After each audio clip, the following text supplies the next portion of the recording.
I don't be no host. Yeah, we're on time Do today. not, Tone, be an L host because No. we know what the Always on time. we know what the L hosts look like. We've had extensive history with the L hosts, and you have not gotten that tag yet, Tone. So let's keep it. Let's keep that going.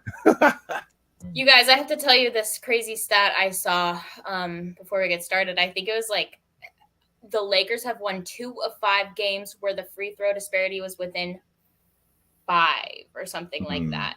And let me tell you, I just looked at the free throws going on right now, and the Lakers are getting bailed out again. They're 8 of 9 from the free throw line. Nuggets are 2 of 2. So I think we can see this direction. Why is it bailed? Why you say bailed? I don't like that word, Tone. I don't like the word. I know you guys I know. don't like that word. Bailed out. I don't like that. But 2 of 5. Bailed out suggests that they're not real fouls and they're favoring one team or the other. Now, I would suggest to you when the Lakers drive hard to the basket and put pressure on the defense, they win those games because, one, they're getting fouled more because they're being aggressive and going to the basket, and two, because they're putting pressure on the defense. And why they don't win those other games is they're settling for jump shots. And they're not – listen – I don't care how many trades Rob Pelinka made at the trade deadline. They're still not like an exceptionally good shooting team. So if they're settling for jump shots, they're going to lose. And three, they don't really have adequate rim protection. So it would be in their best interest to attack the rim. Yes. Because Denver does not have a rim protector like that.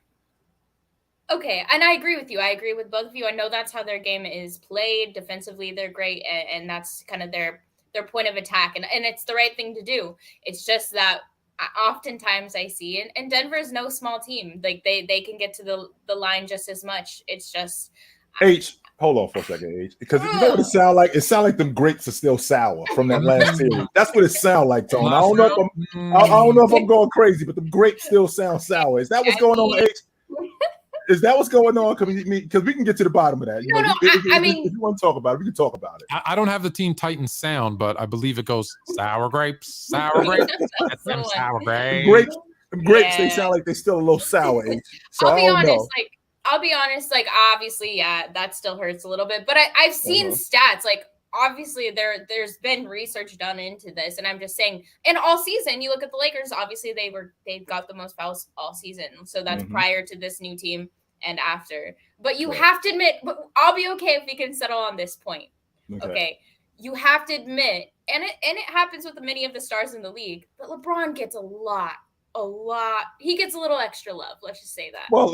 Well, I've been working for 20 years. You know, I think I've earned that right, that I've been here long enough. You know, I do get the good parking space outside, right? You know, I do get to leave work early when other people have to stay because I've been working here long enough, you know, and not only have I been working here long enough, I have done a pretty good job while I've been here. So I think I've earned that preferential treatment, so to speak. Not only that, there's plenty of guys before me that also earned that. So like Jordan earned that. Magic, Jabbar, these guys earned that. I mean, if you go back and you watch the 88 NBA Finals, I'm sorry, but that was not a foul on Bill Laimbeer when Jabbar hook shot with that hook shot. But I've been around for 19 years, so he might get a call here. That's okay. But then why doesn't Steph Curry get that same love? Because he doesn't drive to the hoop like they do and initiate contact. Doesn't.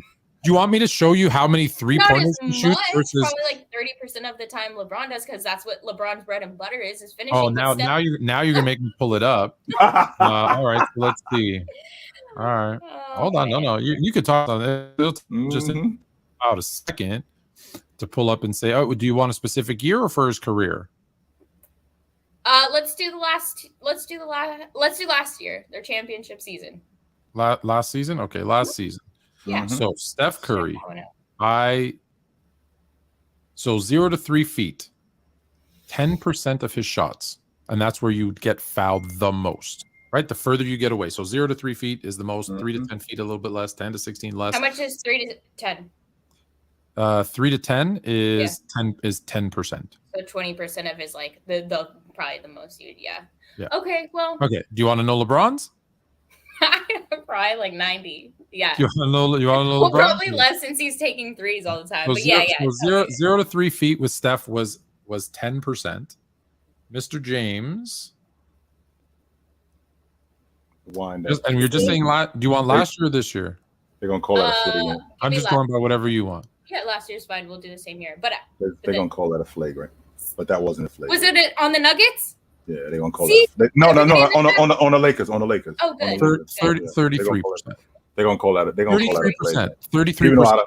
I'm not sure that was a flagrant. It looked like he was making a play on the ball, and he got whacked on the arm. I think that's a common foul. Yeah, I think that's a common foul. He was making a play on the ball. I trust 33%. Okay. So if he's from going 0 to 3, 0 to 3, okay.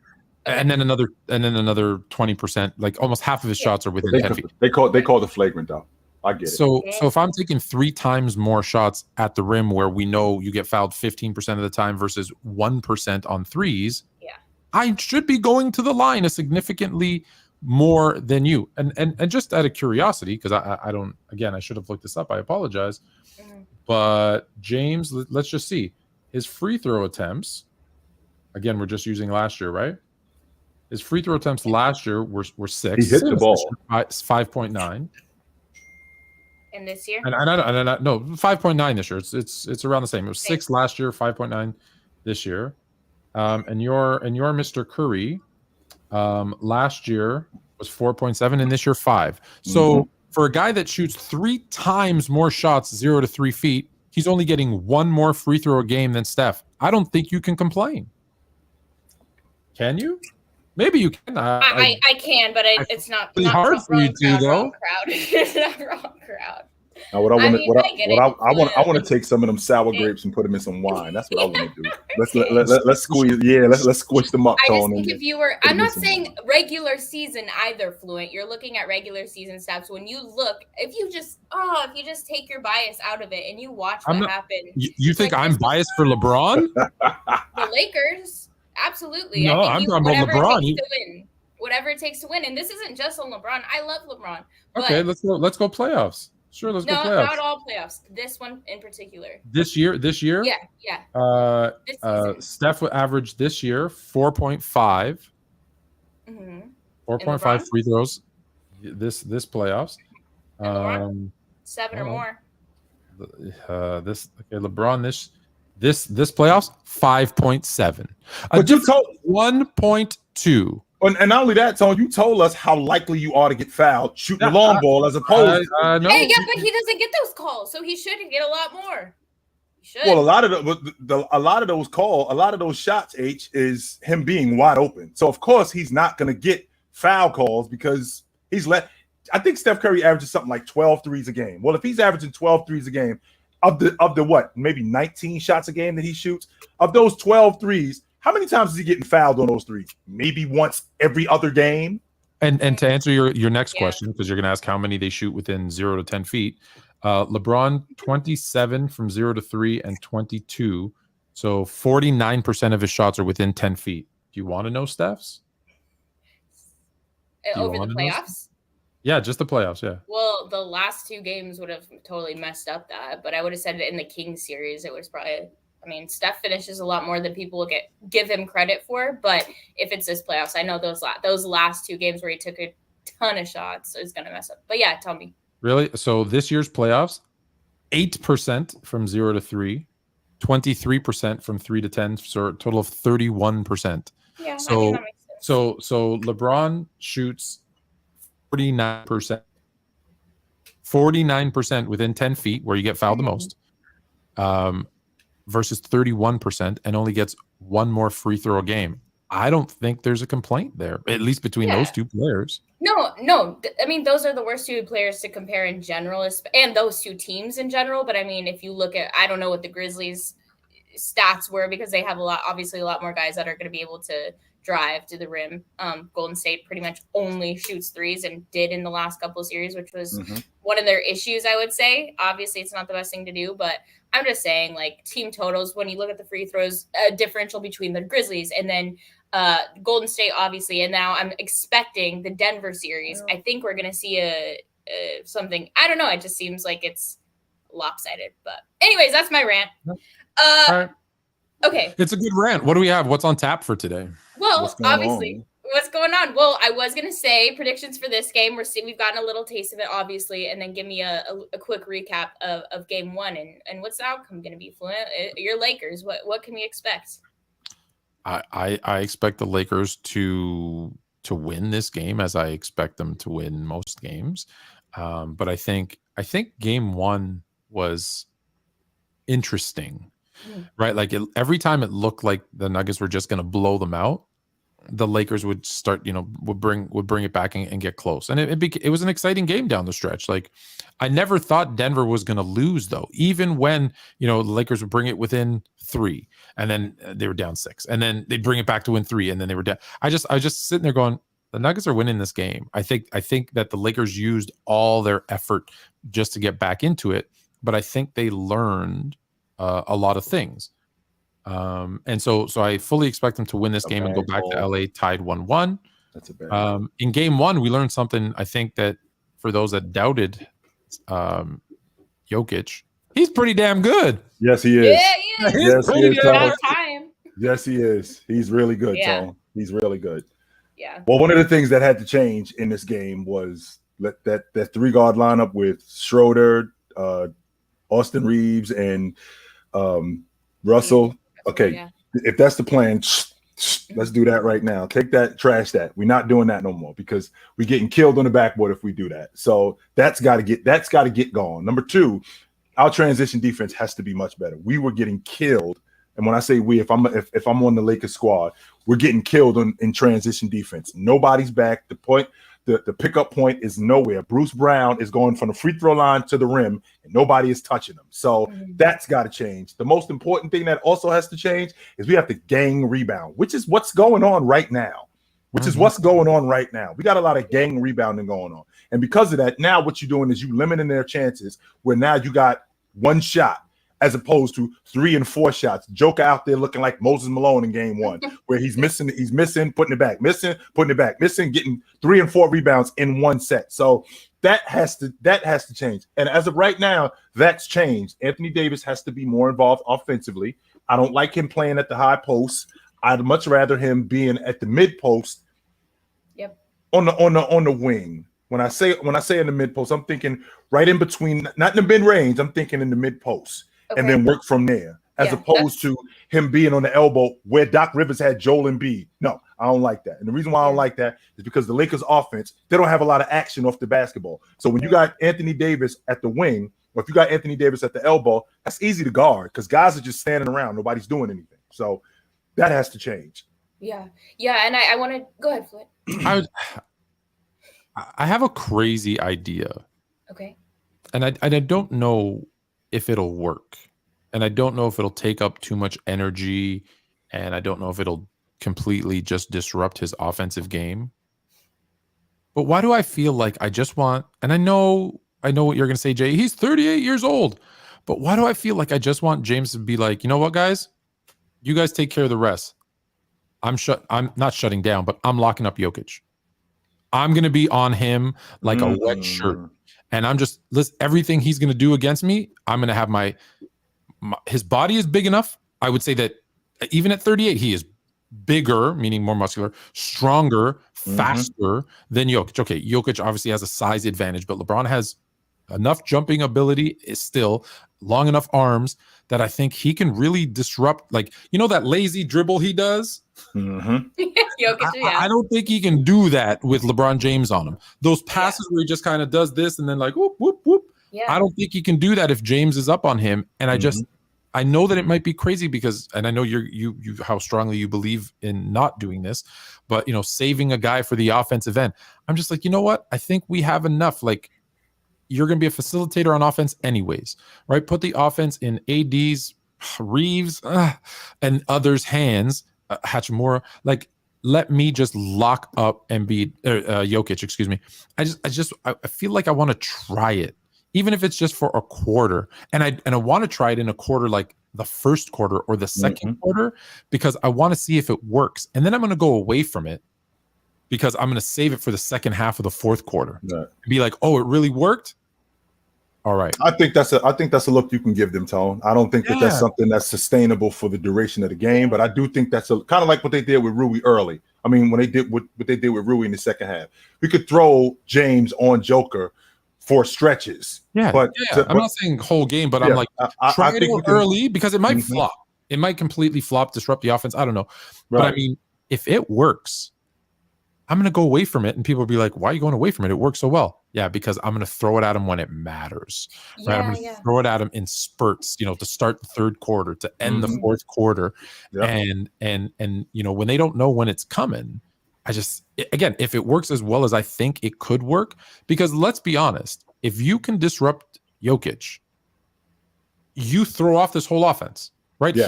He's the engine. He's the heart. I think he's everything that makes this go. So I want to try it.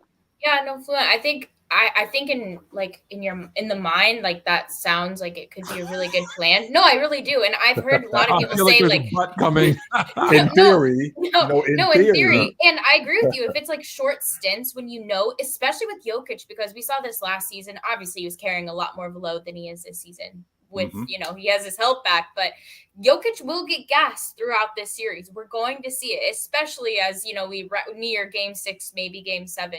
So I think putting a bigger body on him that he has to outwork. It's just the fact that it's LeBron and he's older too, so you don't want to exert his energy, because just in the way that you said, we would love him to guard when it matters most. Well, you always want LeBron ready to drive or do his thing too offensively when it matters most. So. I did want to read this, though, because Coach Malone came out prior to this game, and he said, "This is the first time that I've ever been in a series up 1-0, and the series is over in everybody's mind because they put Rui Hachimura on Nikola Jokic for 6 possessions. So let's see how it plays out tonight."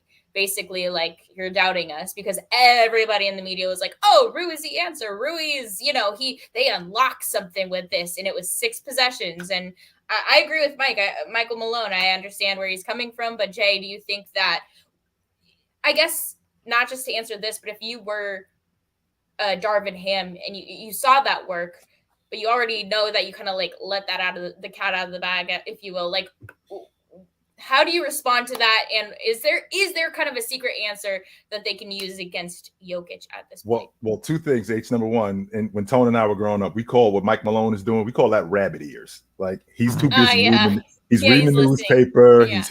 He's hearing all the other stuff that is going on, and he's got rabbit ears right now. Instead of just focusing on what worked with your crew, right? So he's hearing the other stuff. Now, in terms of you now see it coming. Okay, you now see that the Lakers have shown you this hand. They haven't shown you their entire hand, but they've shown you this hand, and it worked.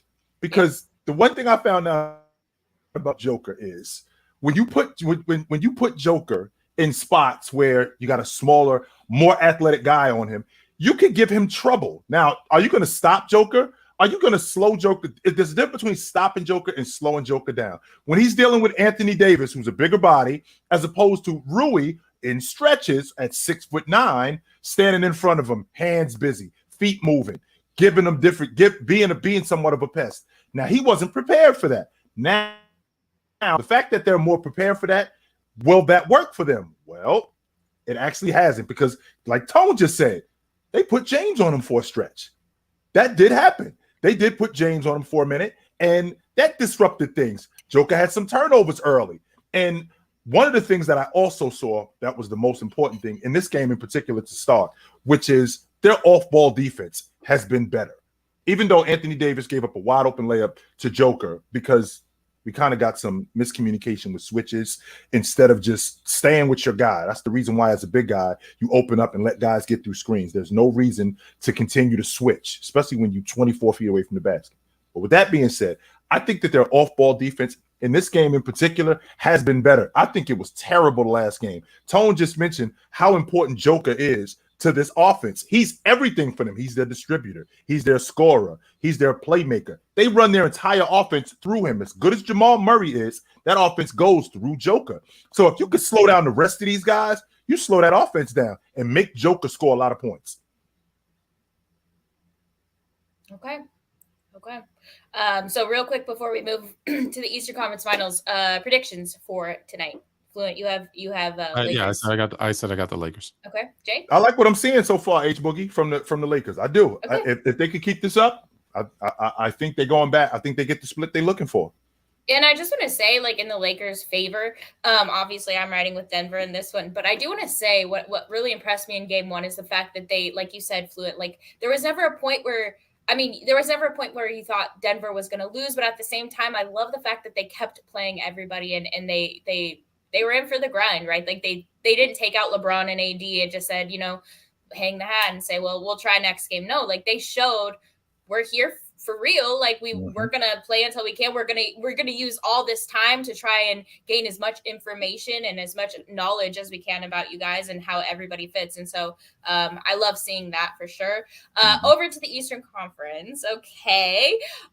Miami steals game one in Boston. And Jay, I have to tell you, after that game 7 where Tatum dropped 51.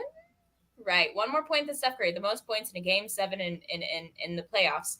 And I was thinking about you. I was like, dang, I'm going to have to go in there on Thursday. I'm going to have to apologize to him. I'm going to have to say he was right. He's a closer. He's a finisher. He did this thing.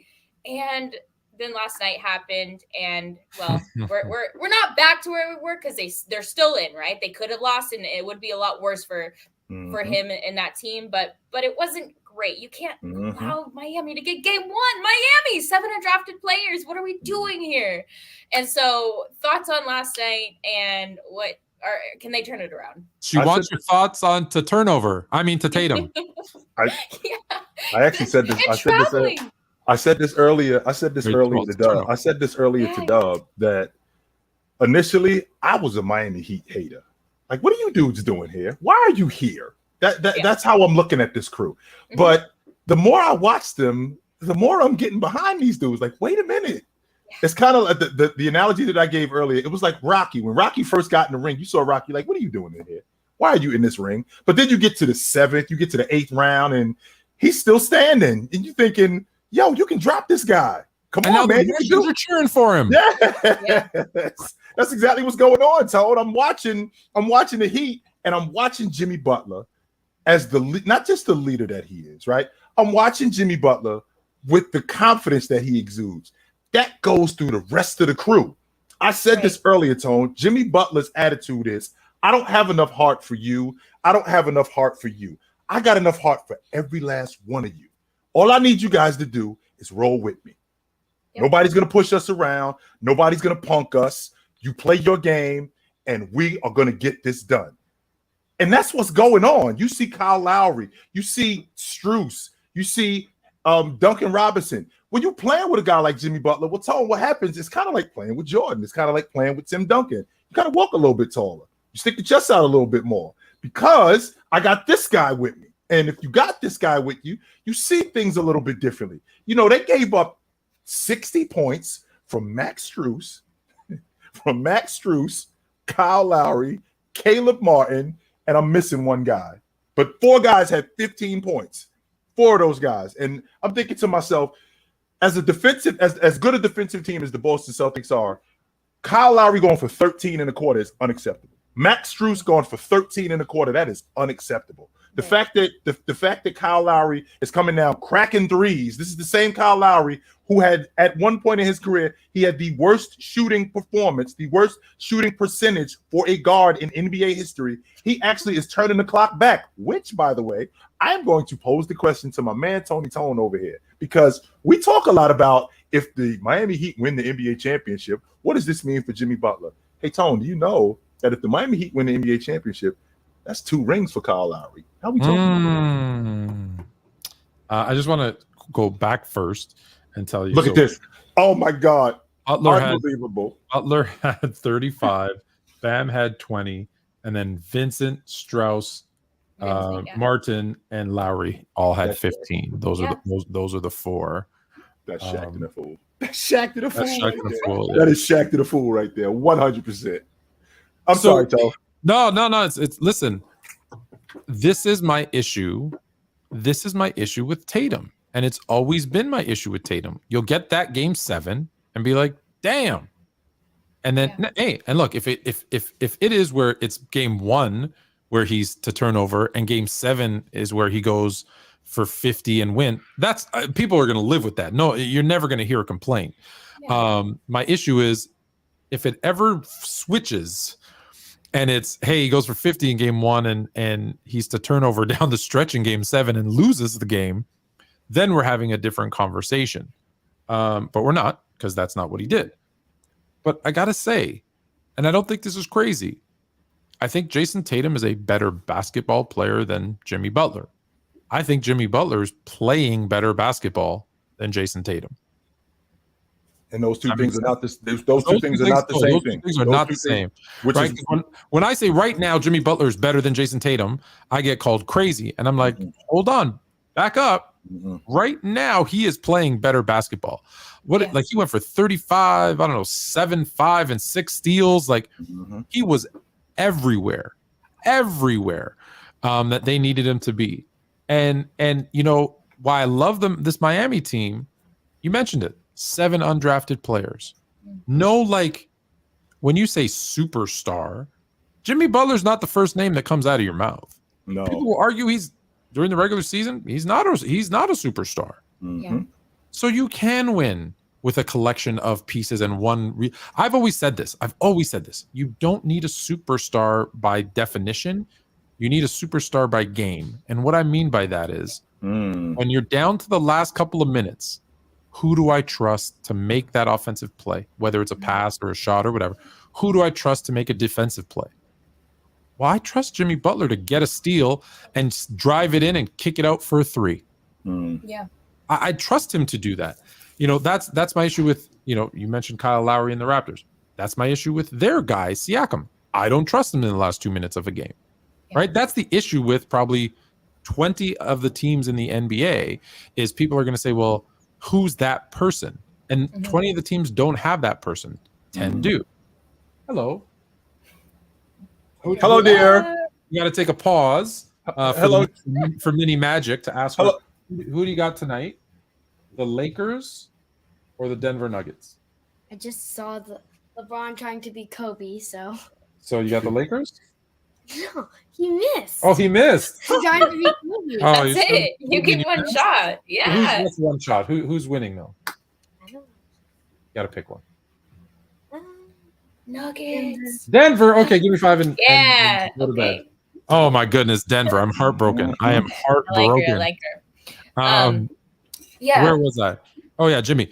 Yeah. So it showed like it's that, you know, that's what makes the difference between kind of, you know, when we see teams and we're like, man, they're so talented. Why can't they get over the hump? Why aren't they, you know, there's teams like Indiana. That's a talented roster. They didn't even make the playoffs. No, they didn't. Hi. Well, hey, what's up, buddy? Who do you got? Lakers or Denver? This is a family show, ladies and gentlemen. Denver. Okay, good night. This is a family show, ladies and gentlemen. This is what we do around here. Yeah. This is a family show. Getting ready for bed. Yeah. Go put some clothes on. What are you doing? We got company. Go put some clothes on. You know what? We're gonna just sidetrack. He had baseball, and it was their first practice, like out on the field, and the dirt and sand. Oh yeah. Baseball. Anyways, you literally come. I played softball 2 years in high school, and I'd come home with just like my pants. Yeah, because you practice slide, like the days you practice sliding, and it's just raining. You just are covered head to toe. Did you watch? You might be too young for this, but Jay will remember that Charlie Brown. Which one? Yeah. Just Charlie Brown. Remember that show, Charlie Brown? Yeah. Cartoon. Remember Pigpen? Used to walk around. Yeah, it does. All the kids walking off the baseball field. They're just like just cloud of dust covering them. Oh, yeah. Baseball is a beautiful sport. Yeah. It's beautiful. Yeah, but I think this is good. I think that's a really good point, and that's exactly what I saw. I mean, you know, in clutch time, Jimmy was taking like this is what you see from championship worthy teams, right? You see a team that trusts one another. They trust the star Jimmy to take 5 shots in a row that he continued to miss in the last 4 minutes of that game. But you also see him trust, you know, Kyle Lowry or Bam after he's on. Like, there's just trust built within that team that for some reason, I don't know if I see as much in Boston. I did last season. Last season, Boston was so terrifying, so good. Like, and they still got it. And you're seeing Al Horford, you know, have a lot to do with this series. Like, you're seeing everybody play well. You know who I don't know if it's just me, but what's going on with Jaylen Brown? he just hasn't seemed right. Is that just me? Well, I think that injured hand, think that's still bothering him? I think Well, that he is landed on it yesterday. Yeah, and he did So end when up he splitting. sliced? Yeah, he ended up splitting it open again too. Yeah, he ended up splitting it open again. I do think that that's bothering him. Add that to the fact that all of this stuff, about contracts and getting traded, that stuff that when you hear that stuff 200-300 times, you try to you do your best to, focus on the game, but that stuff starts to affect guys. These guys are people more than anything, and they hear that stuff enough times. It's like, all right, yo, what's the deal? Am I here or am I not here? I don't think him and Jason Tatum have a problem at all. I think he loves playing with Tatum. I think Tatum loves playing with him. I just think it's the outside noise that's really bothering these guys, bothering him. And I think it's starting to affect him, to be quite honest with you. That's a really good point. I'm sure if you have a therapist, like if you're an athlete and you have a therapist, I feel like one of the best things you could say is stay off social media. I think that just brain warps you because the media has like changed so much. But also I wanted to ask, you saw what happened with Joe Mazzulla where he like threw the I did see that. What are your thoughts on that? Like as a new coach, obviously he's young. Like I watched his highlights the other day. He's a really young guy, young coach, 34, I think. So obviously those feelings will come, but just to put that on display and then you see the team just kind of like, oh, like what were your thoughts on that? Tone, I actually liked it, to be honest with you. I actually liked it. And the reason why I liked it is because he's not afraid to show emotion and to get his team fired up. It's kind of like a coach getting a tech for one of his players just to get the group fired up. Same logic with guys not playing defense or guys not playing hard. At the end of the day, you guys are the players. Get on your job. That's my job, to get you guys on your job. It can't just be all the time. Hey, Tone, you think that you can run back on defense this trip? Hey, Tone, you think you could help us rebound? No. Hey, Tony, how about you get your ass in and help us rebound? How about that? Hey, Why? Tony. Why would you do that? Hey, the answer's no. Hey, Tony, how about you make an open three? How about that? How many open shots do we got to get you, Tone? How about that? How many times we got to run it for you, Tone, before we can get get you to make a shot? Oh, now eventually you're going to be like, okay, I got to make an open shot. As opposed to, hey, Tone, you think you can make an open shot for us? But let me ask you this. First off, we do need to go back a step because you asked me a question and I didn't answer it about Kyle. If Miami wins the championship, of what that means for Kyle Lowry, I think that just solidifies something that we already know. He's going to become a Hall of Famer. And the fact that he's been able to play so much better in the playoffs than he did in the regular season, he's got a little bit left in that tank. Because we all thought he was done. We thought just ship him off. I did. So let me take a brief kind of sidebar to say I am so impressed by Kyle Lowry's career, because people forget, right? Started in Memphis, goes to Houston, right? Shipped off to Toronto where he thinks he's going to be there for like 5 minutes. He doesn't even unpack his suitcase, right? People say he's got a problem. He's a bad attitude. He's not good in the locker room, and I don't know what clicks for him, but and I think it's becoming a father, to be honest. But he's like, you know what? I'm a professional. I need to start acting like one. And he goes from a malcontent, problem child to a leader of a championship team. Now, I know Kawhi Leonard was the best player on that team, but he was the leader of that team. All those wins that they got, all those, I know they didn't have great playoff performances, always losing to LeBron, but he was still even though DeMar was the best player before that, he was still the leader of that team. People listened to him. If you remember when he signed with Miami, or got traded to Miami. He got traded to Miami, right? Traded to Miami. Jimmy Butler was like, that's my guy, right? Kyle Lowry's my guy. I listened to him. I asked him for advice. He became that elder statesman. So I didn't even know that they knew each other, Tone. I didn't. Nobody did. I didn't even know that they were boys like that. I didn't. I didn't even know that turns out they boys. Like, that's his man. Yeah. And so the fact that he turned his kind of career trajectory and the perception of him, whether it was true or not, from that to what it is, I think that this one other ring, playing a role, being that elder statesman, I think just solidifies who I think we know who he is, who he's become. You talk a lot about, when a player lets you know who he is, believe him. Well, I know who Kyle Lowry is, so good. I'm happy for him, and that's actually one of the reasons. Jimmy Butler, I never say his name enough. One of my favorite. I always forget about him when I'm listing off my favorite players, but I love watching him play. I love everything about Jimmy Butler, and so I should talk about him more. So there's probably two guys that in him and Lowry that I would love to see win a ring. The thing about Jimmy Butler is he doesn't blow you away with his athleticism. Nothing. He's not super skilled with the ball. He's not a ridiculous finisher around the rim. I mentioned this earlier. He's got a real basic game if you watch him. There's really not a lot of flash in him. But I'll tell you what he does do. Whatever he is good at, he's effective at it, and it works. And he's going to continue to do that. He's got a lot of what, and I know this sounds crazy to some people, but he's got a lot of Michael Jordan in his game. If you watch Jordan's game, Jordan had a real simple game. It wasn't a lot of extracurricular stuff with Jay, but Jay was the most effective at that stuff. That's kind of what Jimmy Butler is. Like not a lot of wasted nothing. Stuff. None of that. Yeah. None of that. It's funny that you said that. So yesterday, people have been asking kind of where I've been. So yesterday I had surgery, so I was still kind of under the fog, under the anesthesia, and I was laying there with Fluent Jr. and we were watching the game. And I said, "Watch this." And has this dream of being a basketball player. So okay. I go, watch Jimmy Butler. Look at the things he does. And he goes, like what? And I said, and there's this one spot where he gets the ball at the free throw line, and most guys would like kind of drive it in and try to bully themselves in. But instead, he sees that there's a spot 2 steps to the left of the key that's just wide open.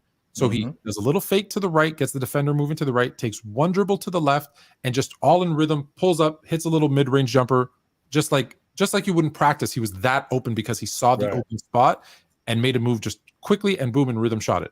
I said, those are the types of plays that you make 3 or 4 of those a game, and that changes you being a 10 or a 12 point a game guy to a 20 point a game guy.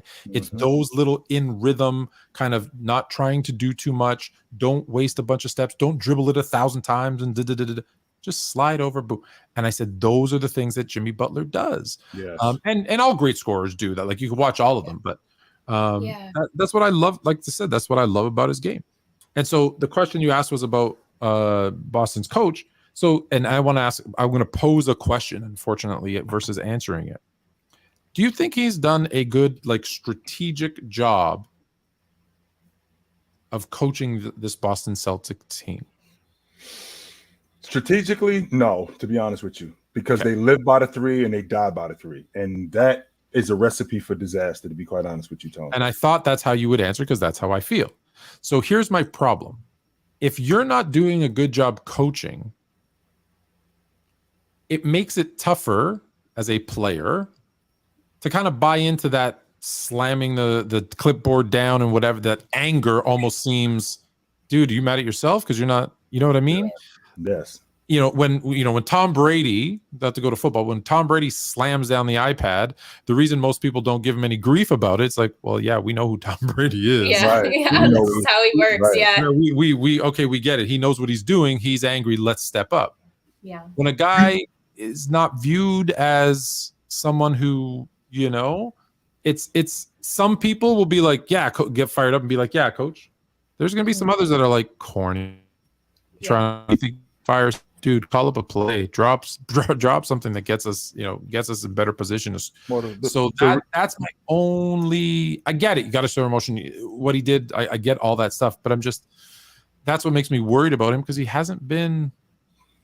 The reason why we aren't playing well is because this system that you implemented. That's why we're not playing well. So when you bang the clipboard on the floor, it's not like it's an effort issue. No, that's not the problem. The problem is that this system that we run it's not working, and you're the one who put this in. Yeah. So that's my concern. That's my concern.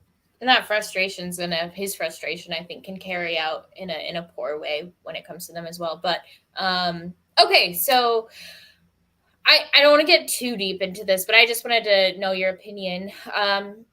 Jay, what are your thoughts on the whole jaw situation? I know it's been kind of the talk of the media, the sports world over the last few days. So I guess if you can give your opinion on maybe what the suspension would look like. Are there any other cases where, I know might not be the same specific issue, but where we can even compare, or are they going to possibly set a precedent and this is just a totally new thing?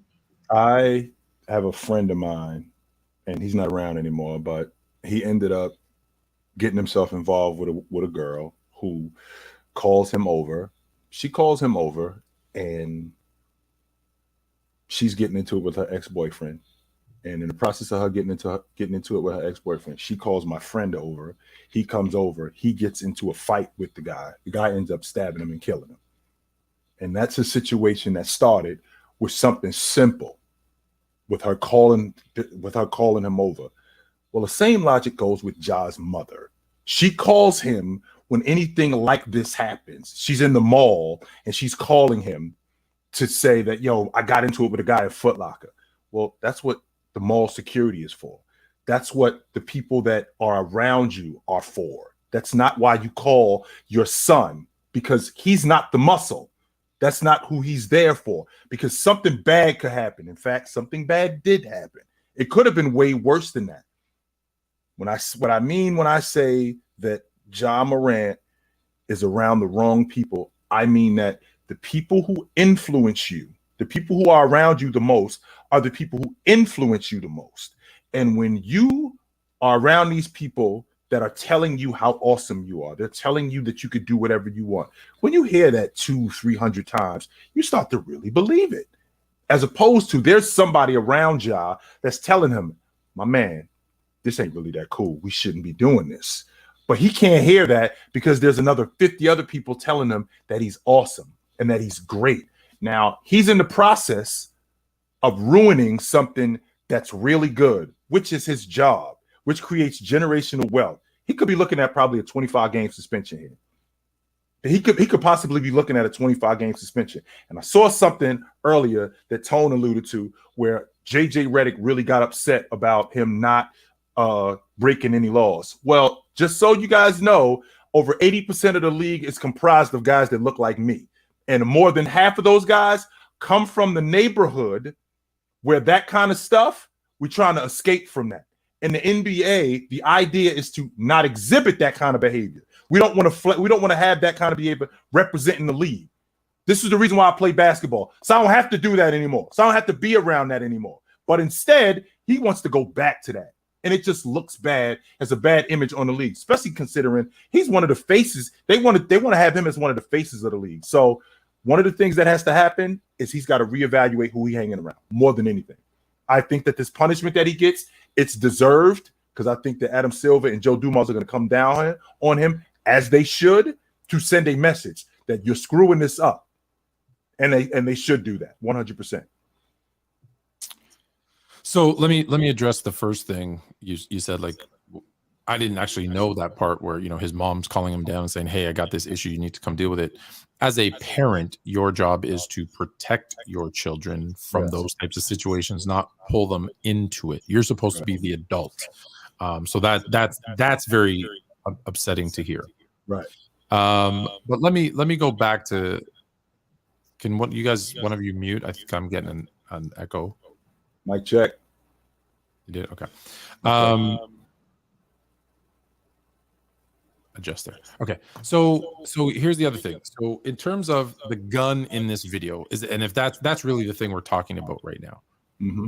So let's talk about that. Here's the both sides of the story.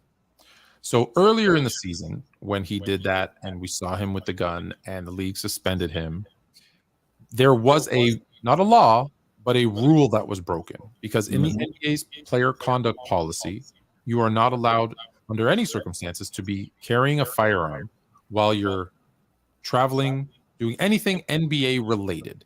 So he was traveling for a game when they saw that. So that is against your contract that you signed. So anywhere that I go, Tone. So if we're on the road, I can't have a gun on me. You're not allowed to have a gun when you're at an NBA event, when you're doing any NBA travel, when you're doing anything NBA related. That's in the player's contract. Fluent, I'm going to pause you really quick. Jay, do you mind just muting your mic, because people are saying there's a little baby echo, just for while Fluent talks, and then we'll reconfigure. I'm going to mute mine too. Yeah, it's gone. Yeah, is that gone? Okay, perfect. So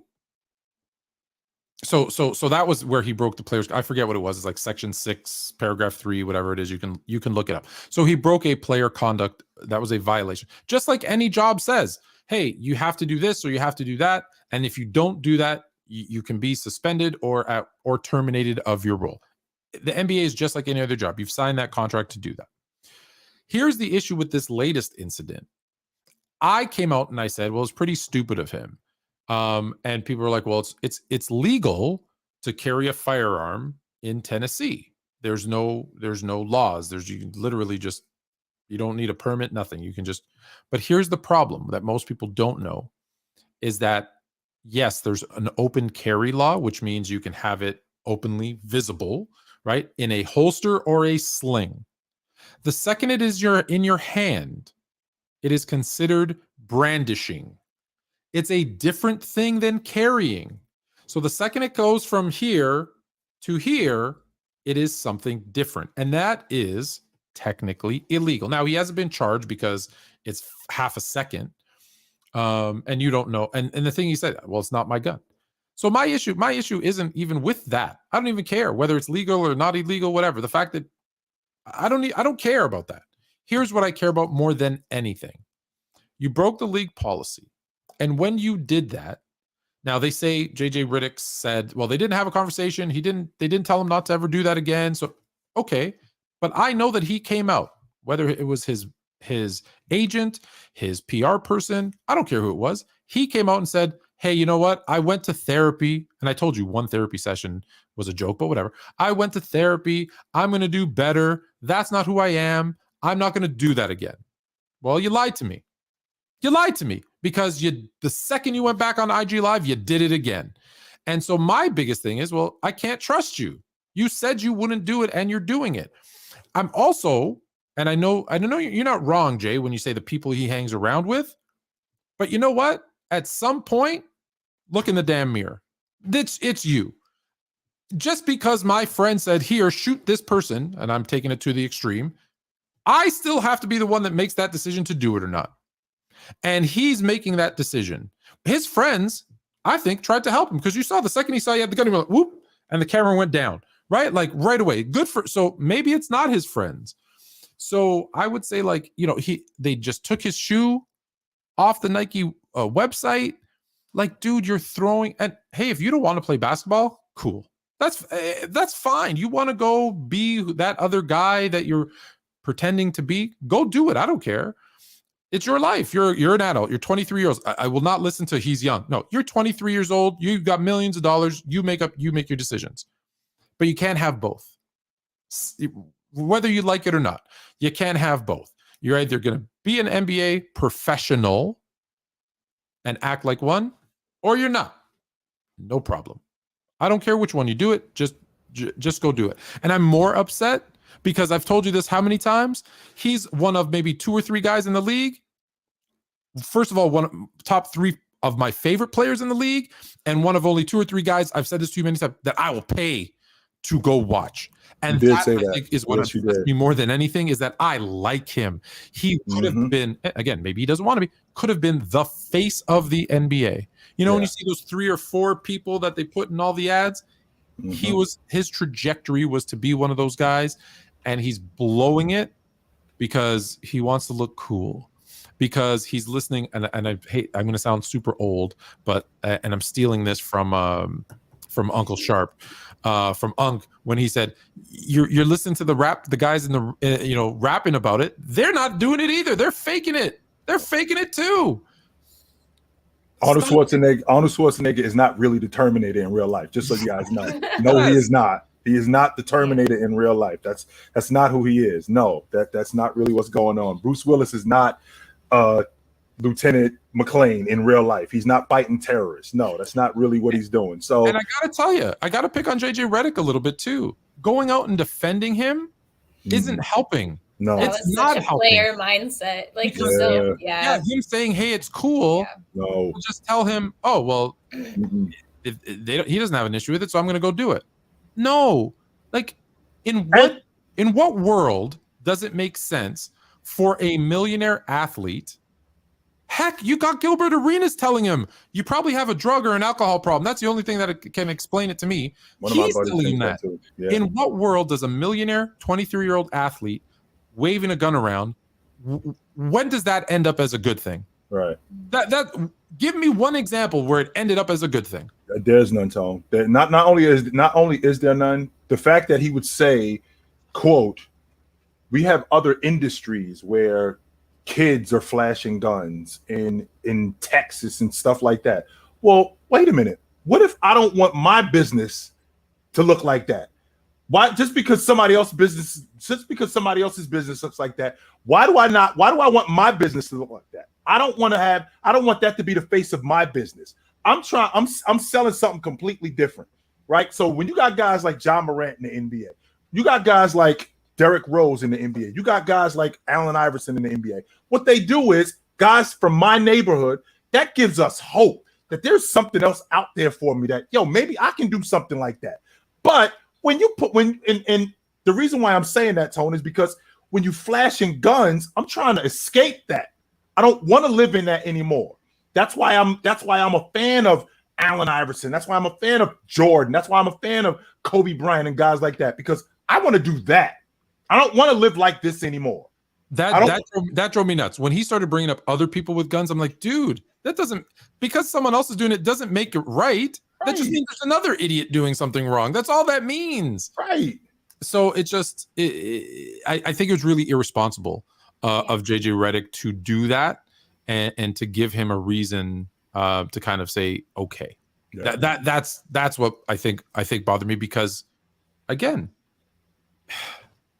I love watching him play. I don't want it. But now let me go back a step, because we talked about suspension. They can't suspend him, because unless they're going to charge him, which I don't think they are, with brandishing a gun, because it was that fast. I don't think they're going to charge him with anything. Nor do I think they should, because it wasn't during the NBA season and he wasn't on NBA business. He didn't break the NBA. That's my question, Tone. Did he violate any? Did he violate any rules? That's what I was wondering, and maybe he thought that, right? No, like in his mind. And so he didn't break any laws. Technically, he didn't break even the brandishing law. It's so suspect by state that, like I said, I don't think he did. He didn't do anything illegal. He didn't break the NBA conduct policy. Okay. So I don't think there's no legal action coming at him. Right. And I don't think they can suspend him unless there's only one caveat.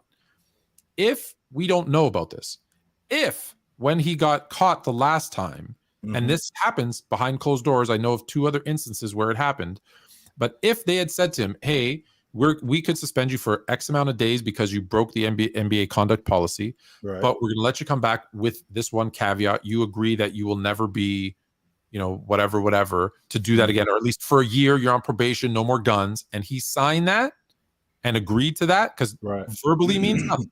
If he signed an agreement that said, I'm not doing that anymore, that's the only case that they have to suspend him. Otherwise, they can't suspend him. But it's not a good look for the NBA. It's not a good look for him. Yeah. And let me talk out of both sides of my mouth.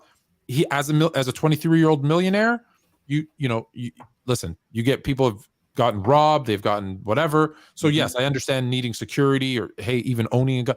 I get all of that stuff's okay. Yep. It's all makes sense when you have that much money, whatever. Owning a gun is legal, having protection is legal, all that stuff, having a bodyguard, all of those things make sense. I think it's more the look of, driving through the car and doing that again, that you can't do. So I think if this was the first time he did it, we wouldn't even be having this conversation. It would just be. It would be. I think it would be. He's having fun. He's having fun in the off season. Yeah. I think we're seeing a trend happening here. If we get a phone call and let's just take because we've already seen this, and this is going to happen again. I don't think this is something that I think we're going to get another incident. Maybe not with guns, but I think that we're going to get an incident because, again, this is something that's ongoing. Tone, if the phone rings and it's the Memphis Grizzlies and they call up the Portland Trailblazers and they ask, hey, how you feeling about Ja? Do you entertain that phone call? I would, but I don't think Portland does. No. At this point, it's trade value. And look, unless maybe he's trying to get his way out of Portland, Memphis, but there's better ways of doing it. Are you checking? If you're in the Memphis front office, are you checking the temperature of the league? How do you guys feel about this guy right now? I absolutely am checking to see what I can get for him because I know that I'm already going to move off Corey Dillon. And so I got to see if I can get some pieces for Ja. And look, if I'm a team bringing Ja in, I'm doing like some teams have done with other policies that This is our policy. You got to sign this. And if you don't, you lose your money. Yeah. That's it. Because because here's the phone call I don't want to get. He went to a Foot Locker and messed with the wrong person. They pulled out a gun and shot him. You don't want to get that phone call. No, I don't. That happens way more than we want to admit. Yes. And that's the last thing I want for this kid. I can call him a kid because I'm more than twice his age. Right. That's the last thing I want for this kid is to be like, hey, it's one thing to go, to your sister's basketball game and, run your mouth and go to Foot Locker and stand up for your mom. And look, maybe all those things are legit. Right. But the last thing I want is for him to pull up on the wrong person. Like, I don't know if you saw, there's an interview with, and I forget, I don't know his name, but an interview with like a member, he was a Crip. Mm-hmm. And he's like, if Ja really wants to see what this life is like, tell him to come hang out with me one day. To be honest with you, Tone, and I'm actually in favor of that. And I saw that, and I swear, Tone, I was thinking to myself, you know what? How about we do that? How about we put this dude on the street and let him run with these guys for a while and actually let him get into some action and see what this is really about, and have those dudes show him that this isn't what you really want, my man. You doing something different. This is not what you want. This is way more dangerous than it is for you. I'll say this because I don't want to talk about this part, but I will give this much of it. I've been close enough to it to tell you don't want to do it. You don't. You don't want to do it. You don't. You don't. Like you really don't. You don't. I'm laughing. The reason why I'm laughing is because, again, I come from a family. I come from a long line of drug addicts and alcoholics, and I know what that life looks like. And if you have an opportunity to do something else, there's no reason why you shouldn't do it, because that's going to be waiting for you anyway. That's already going to be there. So it's not like that's something that, can go away. No, that's going to be waiting on you anyway. So there's no reason why. Millionaire athlete, you don't have to go far to find trouble. I really don't. You don't, so. I do too. Like that's a majority of my family. So I know what it's like. Like I know what I want to give my kids when I have kids one day. I know I want to be the polar opposite of the things that run in our families, right? Or we see around us or our community. And the crazy thing to me is like, Ja didn't even come from that. Like, I don't know his life like that, but he's from suburbia. Like it's very well known. Like he's from like a normal neighborhood. Not that things can't still infiltrate. I understand that, but it's just, it's so difficult because I think if you really had come from that, you wouldn't want that, right? If you've seen the repercussions that can have on you, your family, your children, like it's so ridiculous to me. But I think at the end of the day, this is what I always ask myself if I'm dealing with something or struggling through something is like, what's the root? Like, why am I flashing this gun on IG Live? What do I gain from that? It's exactly what you both said. It's looking cool. It's our culture. We're uplifting these things, right? And that's just, it is what it is. And you have to turn away from that. And hopefully, I would say in 5 years, he's going to look back and be like, what was I doing? Like, what was I thinking in this moment? Or he's not going to grow. He's not going to mature. And he's going to end up losing his millions. And he's going to end up ruining so many the good things that he has on a table right in front of him. So it's sad to see, but I mean, only you can like figure out how you're going to deal with certain things. Like only you can change your own actions. And so I hope that he can do that. And I mean, we're all kind of on standby at this point of like, well, what's the league going to do? There's like this cloud looming over of like, what's the league going to do? But I mean, Adam Silver had so much patience with him up till this point. The team had patience with him. And so maybe we'll see them take some action. But great conversation. You know who didn't have trouble with the law? Who? Tim Duncan. That's a great segue, Fluent. Seeing as it's halftime, like maybe that's the time. I feel like we got to get into it. And Fluent, why don't you introduce this topic? Well, okay, I want to tell you how this. Okay, so you can't probably see all of this, but I was on the phone with a data scientist. Okay, interesting. And he has an analytics company in the UK, a sports analytics company. And this is really a beta test for him.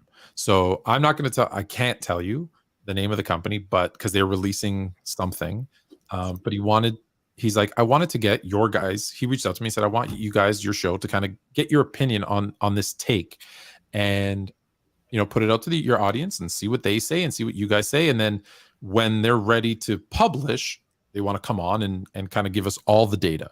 But basically what they did, and I'm going to give you the top 11 in reverse order, but what they did was they took all this NBA data. And I mean, when I say all, I mean your points, your rebounds, your assists, your MVP voting, if you got first, second, third, fourth, like everything had a fraction. Every number had a fraction of a point. How many seasons you played, how many games in those seasons, how many you missed, how many titles did you win, what percentage of your stats, advanced stats, PR, all that stuff, what percentage of that win is attributed to you? So even if you won a title, it's not like you get one for winning a title. You got like a percentage of that. How many you lost? Was that kind of what is your offensive, defensive, like literally every. So here's the only things that aren't in there. There's going to be no love for eye test. So if all your points were scored on a hook shot versus you shot from Larry Bird, shot from everywhere on the court, I don't care how you scored. Okay. You did it efficiently, you did it. Now, defensive eras, pace, all of that stuff is in there, right? They said it's an 86-page algorithm. And so they gave me some of the pieces, and I'm like, I can't handle all of it, so not all of it. Right. So, but I mean, like, I'm just looking at some of the stuff. Like, they, how many times you led the league in certain statistics? That like everything literally got a fraction of a point. So interesting. So here's a couple of the interesting things they gave me. Do you know of the people in the GOAT conversation who led the league the most times in kind of all like just any stats? So scoring, rebounds, assists, steals, and blocks. Tim Duncan. Wilt Chamberlain led the league 19 times in a. Yes. Do you count that one though? Yes. I'm sorry. Chamberlain. I don't know why. But 7 scoring, 11 rebounds, and once back then it was total assists. It wasn't assists per game. Right. Yeah. So he got that. So 19 times. Second with 13, so a big gap, was Jordan. 10 scoring titles, 3 steals titles. So even those things get fractions of points. So literally every. Tim Duncan, oddly enough, how many times did he lead the league in something? I think he led the league in blocks once. 0. He never led the league in anything. Yeah. I thought Tim Duncan led the league in blocks. So did I. So anyways, so he's all well-rounded. He does it all. Okay.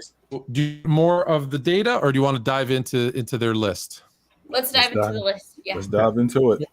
I have they have a score that goes like 7 decimal points. I'm just going to give you the number. The rounded. Okay?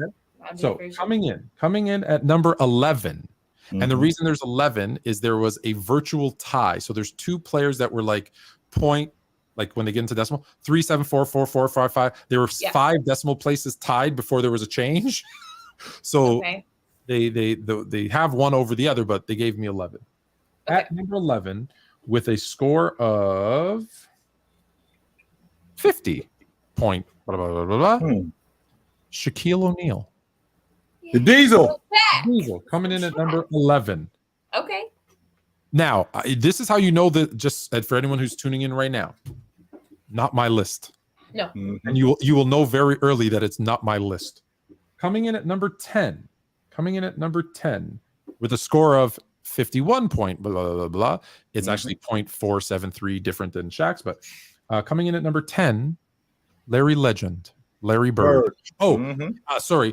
Years that you've played also, so longevity. That matters too. Okay. That matters too. But also when we say longevity, so for example, I'll get you the most common Jordan and LeBron. Jordan and LeBron. So yes, LeBron played 19 years or is playing 19 years. Jordan only 15, but LeBron only one time played 82 games. Jordan, I don't know how many times, 10, 12. So all that's calculated into games per season. When he showed me the list, he pulled it up and he's like, here, and he's going off Reams, the data paper. He's like, look. I'm like, dude, enough. I believe you. That's way too my brain can. I believe you. Okay. Number 10. That's too much for my brain, y'all. Yeah, exactly. My head exploded and that's why I got the surgery to throw it back together again. At number 9. So this is how you know this is not my list. At number 9, Magic Johnson. Whoa. Magic Johnson with a score of 55 point blah, blah, blah, blah. Magic Johnson. See, if he would have played more years, that would have gone up. That would have been way different. And Number eight, the man, the myth, the legend, the one who had more leading the league in statistical categories more than anybody else ever in the history of basketball. Chamberlain. Wilt Chamberlain, which I actually think is pretty good. That's valid. Pretty good. Number 7, and this is where the virtual tie was, but the other person, was 1/1,000,000th of a decimal point better. But at number 7, he tied with the person who's gonna be at number 6. And this one surprised the heck out of me too. Hakeem Olajuwon. Wow. Hakeem Olajuwon. A lot of people have him off there. I know. List, so to be higher than those guys is crazy. Yeah, and so Hakeem Olajuwon scored a 63-point whatever, and so did number 6. But before I tell you, actually, I'll tell you number 6, and then I'll tell you an interesting little thing. Okay. So coming in at number 6, Bill Russell. Bill Russell gets a lot of points, obviously, for titles and et cetera, but obviously statistically, and let's be honest, some of these guys like Wilt and Bill Russell, because they didn't track blocks and steals, so unfortunately, there's nothing you can do about that because they didn't track blocks and steals. So these guys do get a little bit of short end of the stick here. So before I go into the top 5, so I'll just recap for those that just came in. Data scientists, sports analytics took every stat ever known to man, put them into a supercomputer, and came out with a top 10 list. Shaq at 11, Bird at 10, Magic at 9, Wilt at 8, Hakeem Olajuwon at 7, Bill Russell at 6. So Shaq, as I mentioned, was a 50. So I asked for a couple of other players. I was like, hey, I'm surprised these guys, like, how did they rank? Because, active players, their story is incomplete. Right. So I asked like a guy like Steph Curry. Yeah. 27. Damn. Just because his career. Jerry West, just because of everything put together. So, it's fractions of points. I think him being with KD, for example, because their stats were so similar. Right. Jerry West, one of my favorites. Whatever. 29. That's it. So what about like more players like all the ones we listed, not guards? So hold on. So this is the one that drove me crazy. No, I already know what this one is. Elgin Baylor. Okay. 22. 13. Damn. And I said, how is that possible? And they're like, well, if you're not the leader of a team who's winning championships, who's winning awards, who's, like he put up great numbers, but that's all he has. So that's why it's like it really puts everything in. Oh, yes. So there's one other thing I mentioned. It doesn't put in eye test. Also, there's no emotion. There's zero emotion in this. What? It's data, guys, right? So, right. It's just numbers. So the fact that I like a guy or the fact that I see a guy or something, no, that doesn't matter. I love Elgin Baylor, so I have him top 15. That means nothing to them. That doesn't mean nothing, Tone. The fact that you love him and the fact that he averaged more rebounds than Shaq. So what? That don't matter. Means nothing. Yeah. Well, no, the rebounds matters. Right. But yeah. The fact that you love him, the fact that he's 0-7 in the finals as the number 2 guy on a team, though. Yeah. Fluent, I don't know if I like this. It's too AI for me. Yeah. Well, hey. Definitely. Like I'm not feeling it either, H. No, I'm not. It's creepy. This whole artificial intelligence nonsense. Here we go. Like I'm in the Matrix. At number 5, people in the chat, tell Jay he needs to redo his list. At number 5, Bryant. Kobe Bean Bryant with a score of 73. That is by far the biggest jump. So it goes from 63. No, hold on. 63, whatever, to 73 with Kobe. Okay. And a bunch of decimal places. Like I said, it's all of its fractions. At number 4. On the top 10 list, the chat is about to lose their mind. I know who it is. Jordan. LeBron James. LeBron James in at number 4. The real GOAT list. Okay. Which I know that's yes. This is 100% basketball. Yes. LeBron James in at number 4. This list is better than Chill's. Now LeBron 75. So that's a very, very, very good score. That's wild. At number 3. You guys want to take a guess? Jabbar. Yeah, it has to be. At number 3, Kareem Abdul-Jabbar. Mm-hmm. That's good. So you got 1 and 2 left. Mm-hmm. Yeah. And I got to tell you, this is why it's so crazy, because the beauty of having computers and algorithms, I could ask a question, and 1, 2, 3, and 4 are so close. Even in this, they're so close. I asked a question because number 2, hence we're having this conversation, is Tim Duncan. And I went, what? And I said, but, and he's like, he's so boring. He goes, numbers don't care if he's boring. Yeah. Numbers don't care if he's boring. The That's dude true. was 15-time all defensive, was 5-1 in the finals, and they go through all this stuff. So I asked the question. I said, just out of curiosity, if you change the 5-1 to 6-0, because it will change fractions of a point, right? If you take and he gets another Finals MVP. So that's the caveat. So he goes from, because you get points for Finals MVP, MVP, All NBA second team, All Defensive first team, All Defensive second team, Defensive Player of the Year, like your rings, your losses, your Finals appearances, like they all matter in this, right? All of that stuff. So I said, so if he goes to 6-0 and wins another Finals MVP, so that would give him 6 titles instead of 5, 0 losses instead of 1, and he would have where is it? Finals MVP. He would have 4 instead of 3, I believe, if memory serves me correct. What happens? He goes over Jordan, and he's the GOAT. How about that? If he were to have that ring and the extra Finals MVP, he's over Jordan by 0.375. How about that? According to numbers. We're just going strictly off numbers. I've never seen Tim Duncan play. I've never seen Jordan play. I've never seen Elgin Baylor play. I've never seen Jabbar play. According to numbers, Tim Duncan is the second best player in NBA history. How about that? Now, if he has 6-0, he's the number 1. So he's the best player in history. So Jordan's number 1. But Tim Duncan's number 2, and that's why we're having this conversation. Are we? And so let me recap the list in case someone wants to clip it or in case someone wants to kill me. It's not my list. A data scientist put together an algorithm, 86-page algorithm with every single statistical thing known to man in the NBA. And here was the list. At number 11, Shaquille O'Neal. At number 10, Larry Bird.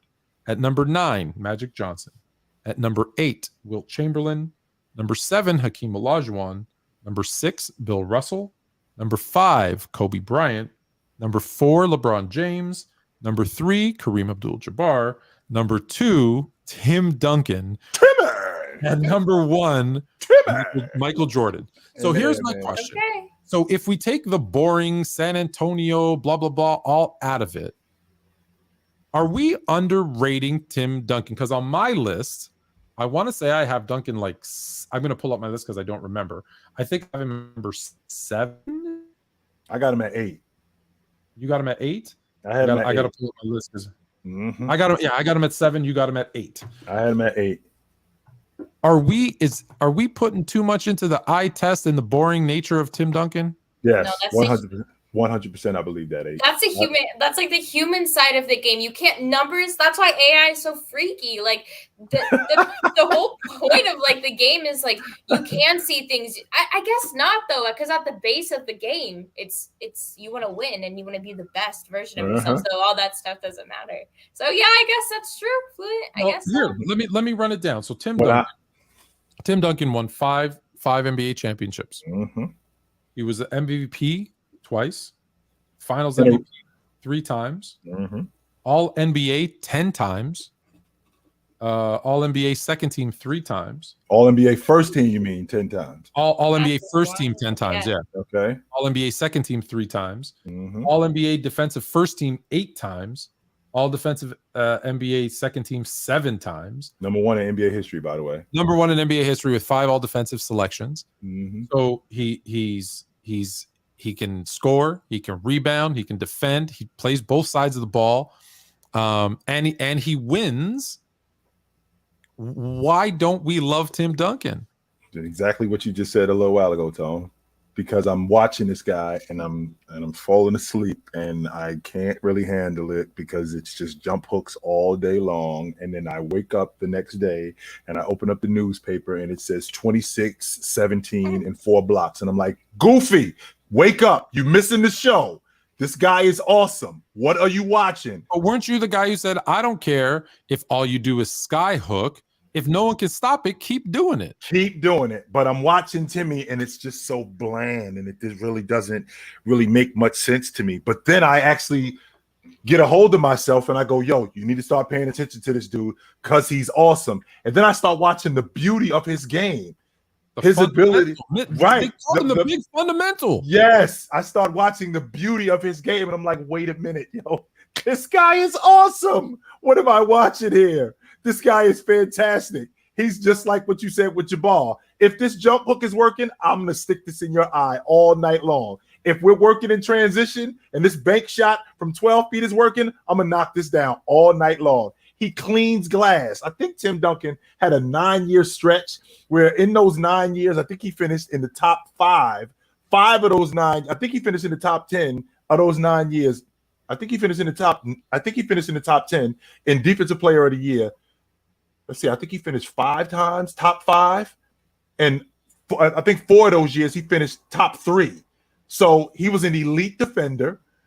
He was a glass cleaner. He led the league in he led the playoffs. Never led the league, Tone, but he did lead the playoffs in blocks twice. He led it also takes in playoff performances. Right. He led the playoffs in blocks twice.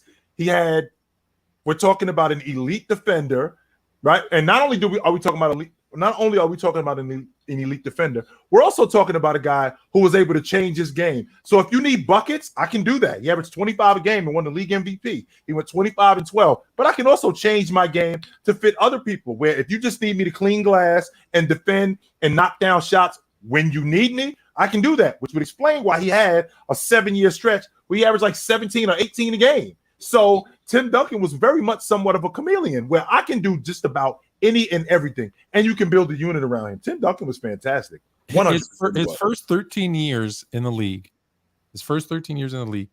he never averaged less than double-digit rebounds.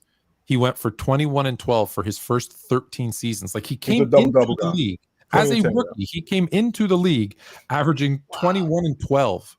And that's what he would average for his first 13 years. And H, just so you know, that 21 and 12 as a rook, that's good enough for first team All NBA. Just so you know. That is insane. As a rook. Not as a fifth. Anyone ever done that before? Yes, Bird did it.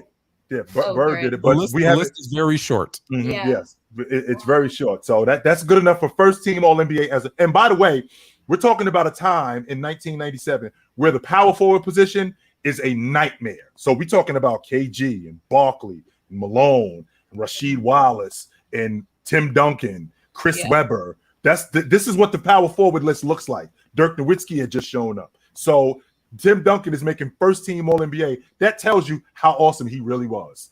And in the playoffs for those first 13 years, he averages like 23 and 13. So his numbers go up. Yeah. We've already mentioned is rare. Mm-hmm. Like it really made me open my eyes. Like I wonder if I knew information, right? If I need to take some of that emotion and that, oh my God, he's so boring out of it, because I love fundamentals. Like maybe instead of saying he was boring and knocking him for it, I should say he was fundamentally sound and I should bump it up for him. That's why Jordan was so awesome. If you look at Jordan's game, Jordan fundamentally, he was the best. That's why Jordan was so awesome. And I don't knock Jordan for that. So when I think about Tim Duncan, again, Tone, we're just talking about numbers. So I unfortunately can't just use the numbers because the eye test matters. Yes. Actually, Jay, that's a great point, because if you think about like Steph Curry's game or a lot of these guards, are we just going to erase their careers because Steph Curry does not play fundamental basketball probably. Well, no, but this thing doesn't have anything to do with fundamentals. Like if you look at Steph Curry's career. Oh, I know that, but I thought that's what you said. Fundamentally, no, I'm saying I said maybe I should. So I guess here's really the question. This is for the chat and for you guys, and then we'll do some super chats. I know we have some other stuff to talk about, but we should do some super chats. Yep. But should we look? I don't think anyone's going to pick him, But should we include Tim Duncan? Because the reason we don't include Bird, the reason we don't include Magic into the GOAT conversation with really it's Jordan, LeBron, and Kareem to a certain extent. But the reason we don't add Bird and Magic into that is, well, they didn't play enough. Right. Well, Tim Duncan did. Tim Duncan has one less title than Jordan, the same as Kobe and Magic, and more than LeBron and Bird, and and one less than Kareem as well. Like, what other than being boring? What's missing from his resume that he shouldn't be in this conversation? Nothing, to be honest with you. He was a phenomenal defensive player.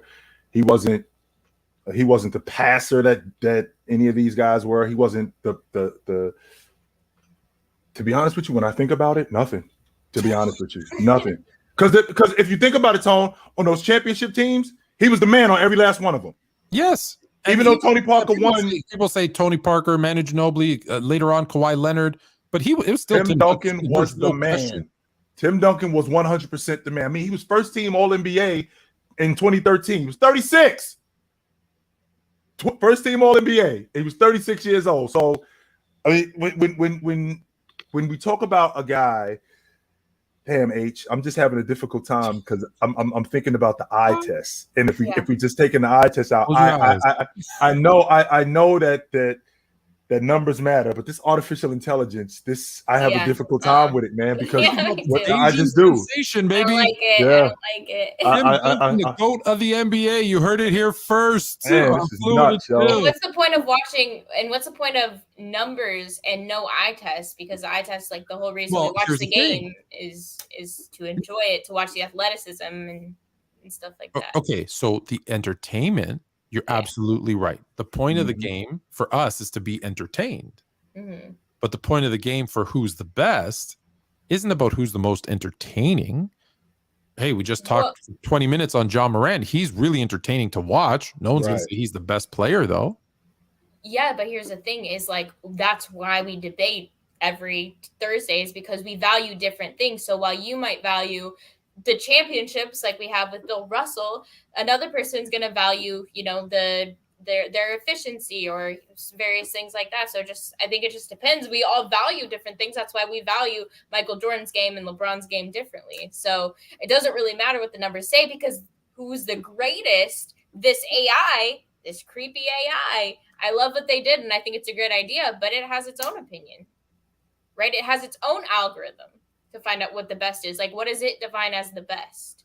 So it defines as the best as who statistically, who statistically was the best player. But how did? Based on all the numbers that suggest who's like production matters. I feel the same way, H, because I'm trying to think of like the best at what? Because why is Shaq less than Hakeem? Like, when you don't see, if I see Shaq, right, and I see, I can't. If I'm looking at the numbers and I look at Hakeem Olajuwon, so Olajuwon is a better rebounder statistically. I'm gonna oversimplify it. I'm gonna oversimplify it. Okay, right. So you watch Shaq and he dominates his man and dunks on them every time, right, and scores 30 points and 10 rebounds, but also shoots 50% from the free throw line, right. And Hakeem goes for 25, 7 rebounds, 6 assists, 3 steals, 4 blocks, shoots 90% from the free throw line in a win. Who's the better player? The guy who your eye test said, well, he was more dominant. He was dunking all over him and he scored 30 points. That makes sense. And had more rebounds, or the guy who literally did everything at a more efficient clip and won the game. So again, I'm oversimplifying it to say, right, you are, Tone. Just does. Yeah. But when you do stuff like that, now we got to start having different conversations. It's going to have conversations that people don't want to talk about, like the fact that Steph Curry, we're not using the eye test. Just so you know, Steph Curry just passed Scottie Pippen on the all-time scoring list at 50. At I think number 58. Steph Curry is currently, if you ask people, 95% of them will tell you Steph Curry is a top 10 scorer all time. But if you just go off the numbers, because they're going off peak. And that would be a different algorithm that says, hey, we're going to just take their 10 best seasons or their 5 best seasons. This is saying for a career, good, bad, and ugly, because your longevity, durability all factor in. And when you do all that, well, how many peak years has Steph had where he's been an elite scorer out of his, I don't know, 15-year career? I don't know how long he's been playing, but 15 years, am I right? Going into 15, 14. This is year 14. How many years have been elite? He led the league in scoring in 15, 16. I think he led the league in scoring. He also led the league in scoring in 2021. So he has what, 7 elite years out of his 15? 8, I would say. There's a good 5. That's half his career. Right. So for half of his career, he wasn't that guy. Right. Or he was hurt. That's all I'm saying. I'm not saying I agree with it. I'm just telling you this is what I'm being the one who's defending it because I brought it to the table. Yeah. I mean, I like it because it challenges you to take that emotion out of it. But I also think that emotion it's necessary. It is necessary. The whole point of why they wouldn't have the league. But I guess if you're looking at it from various standpoints, it is good. It might pull you out of this. What it did for me was make me realize I'm underappreciating Duncan, and although I won't pick him as the GOAT, he might need to be in more conversations about it because he has all the intangibles, all the numbers. Look, he never was a 30-point scorer, but do you need to be a 30-point scorer to be the GOAT? I don't think so. I don't think you do because he did everything. That's all I'm saying is he is. Well, I mean, how much can we underrate him, Tony? He is regarded as the best 4-man in NBA history. So I mean, there's only 5 guys. There's only 5 guys in NBA history that are the best player in the history of the game at their position. I'm the best point guard. I'm the best 2 guard. I'm the best small forward. I'm the best 4-man. I'm the best center. He's the best 4-man ever. So and would you say he is? And would you say he is one of only 3 who aren't debatable? I don't think we debate who the best center is. Yes, we do. We unfortunately debate. I don't, but we debate who the best point guard is. But that's not really a debate. Let's be real. Okay, I'm glad you said that. Okay, so all right. In that case, fine. Wait, who's the best small forward? James. Oh yeah, and then I think everyone will say shooting guard is Michael and Kobe. Kobe first, Jordan first, Kobe 2. Small forward, right? LeBron 1, Bird 2. Point guard. I think it's Magic and Curry, but some people will flip-flop them. Center, you'll get 10 different answers. And power forward, it's it's Duncan. That's it. And then there's no. Some people will try to say, well, if KG was in San Antonio, I'm like, no. No. It doesn't matter what if it's the circumstances. No. You have to go again, and that's the other. It doesn't take any ifs into this algorithm either, right? It's just what happened. We're not going to say if he got a better coach, if he had a different draft, if blah blah blah. Don't care. Doesn't matter. Right. This is what happened. This is what actually happened. I kind of like it a little bit. Not gonna lie. I like care about too. numbers. I don't get me wrong, Tone. I care about numbers. I'm sorry to interrupt you, H. Go ahead. No, you're good. Go. I care about numbers, Tone. I'm a firm believer in production. You know how I feel about production. I care about what you did. I care about when you did it. I care about how you did it, and I care about who you did it against. I care about that stuff. But to ask me to take that other stuff off the table, like what I actually saw with my own eyes, that's hard to do, man. That is really hard to do. Yeah. And that's a good point too, Jay. Is the algorithm calculating for the difficulty level of the player that they were up against in each matchup too? Is that calculated at all? Yeah. No. Yeah, it takes that. Yes, it does. It takes into account their. Yeah. Wow. I said no because I was looking at Joker shoot a long ball. But I was going to say. It takes into account their opposition and their again, statistically their defensive. All of that rating. stuff. Who were you going up against? Yeah. It's pretty cool. The players on that team, right? So for example, a loss. I'll use this one because it's easy. A loss to the Mavericks hurt LeBron James in the finals more than a loss to the Warriors with Steph and KD, because that team was rated higher. So that loss, instead of being 0.03 negative, it was 0.15 or something. I'm just making up the number to make a point. Yeah. But it's that's intense. That's intense. It was. I sat on the phone with them for like an hour and a half, and About 45 minutes in, he lost me, but for that first 45 minutes, it was really good. I'm sorry, what you say? I'm sorry. I ain't no, at about an hour and 10, I was just like, oh, let me take that note, and I was writing down, get out of this meeting. But no, it was really, I didn't say that because I know they're watching. Guys, it was awesome. I love it. Yeah, no, we love the idea. I'm sure y'all watching this live. That was not a goaltend. I was just gonna say it. That was not a goaltend. That was a clean block. That was not a goaltend. That bucket needs to be wiped off. Go back and take a look at that. That was not a goaltend. No, it was not. Come on, listen to Jay. Go take a look at that. I'm gonna give a quick because it's the Lakers. I'm gonna agree with you. All right. I'm gonna give a quick update on the game. Lakers up by 5, 79-74. And 3-pointers. I was gonna see how many LeBron's hit. I think he's hit a couple that I've seen. But I was gonna say free throws. Free throw differential. The Lakers have made 20 out of 22. Nuggets 9 out of 10. So they have had double their free throws. And then 3-pointers. Nuggets have 25. They're 7 of 25. Not looking good from from 3. So and also Lakers have 5 blocks. That's wild. So we'll see what happens. But we've got only about 30 more minutes, so we'll do some super chats if you guys are down. Yes, let's do it. Okay, Sports PSP, what is up? Thank you so much. Dwight Howard or Patrick Ewing in their prime? I think it's Ewing, but I think it's really close. I think the separator with Ewing is his offense. He was a better offensive player than Dwight Howard. Dwight Howard is a superior defender. I don't think he was superior to Patrick Ewing, but he was a superior defender. But Ewing was close enough defensively that Howard was further away from him offensively. That's why I think the separator is. Yeah, I'd agree. And Dwight Howard, the why people will think Dwight Howard was better is because they'll look at that kind of initial peak that he had where we were all saying he's going to be one of the greatest centers ever, and they're going to ignore like the second 66% of his career, and they only want to look at the first 33%. Yes. And so in terms of career, but okay, this is at their prime. So I'd say at their prime, it's probably closer, but I'm still probably going with Patrick Ewing. FYI, I don't know if you noticed, but I figured out a way that we can have the PC and Fluent Chill logo and read the super chat without blocking anyone's head. That would be dope. Yeah, thank you. Fire. Now if we crop it won't look crazy. Yeah. Okay, and then a follow-up. How good was Rasheed Wallace? Way better than you think. I think Rasheed Wallace would be the prototypical center in today's NBA.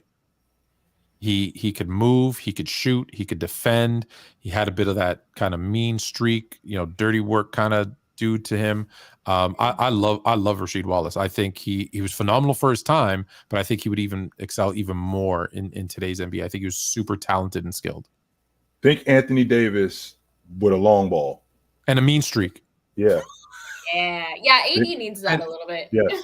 He needs when you think about Rasheed Wallace, think Anthony Davis with a long ball and meaner. That is terrifying. That sounds terrifying. I would not want to face that. Yes. Whoa. Angie, grew up a Bulls fan, watching Jordan in the 90s, but my favorite player was Steve Francis. Then when D Rose got drafted, he filled that void. But as a native Virgin Islander, Tim Duncan is the GOAT for me. There you go, the Basin sensation, Timmy D. Yes, Timmy. I listen. I'm not saying he needs to be there. I'm just saying you should. We might need to be. We can't just forget about him. Yeah, we can't just forget about him. Like when we talk about the best to ever do it. And again, I think everybody agrees he's top 10, right? I got him at 8. Everyone agrees he's top 10, but no one ever talks about him. I know it's crazy, right? And not only does nobody ever talk about him, Tone, when you think about the all-time greats, like Timmy just disappeared, didn't he? Yeah. Like where is he? He did, as he should. I mean, I feel like that. That's what we're going to see. Right? Now that San Antonio won the draft. Yeah. I wouldn't be surprised if he showed up. I would not be surprised. Won the draft. We can talk about that after some super chats. Okay, Rolo 555. If J Kidd goes to the Spurs in 03, how many rings do they win? Potential dynasty with Kidd and Duncan. Potential dynasty? What are you talking about? They won the NBA championship 4 times. I mean, I'm sorry, they won the NBA championship 3 times in what, 5 years? What are you talking about? They're already a dynasty. Yeah. Maybe he means like with that. You think they better do they than- win more with? I don't Jason know if Kidd? they win. I don't know if they win more. I mean, don't get me How many wrong. rings is the dynasty?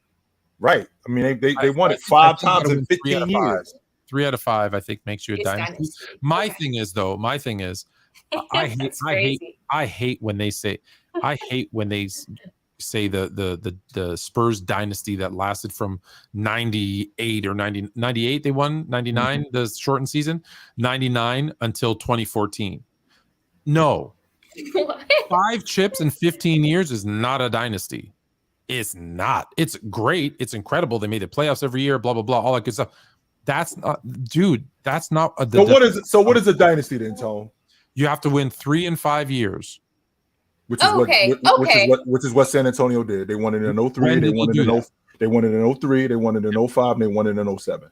That's the end of the dynasty. Okay. Yeah. So because 7 years go by before they win another one.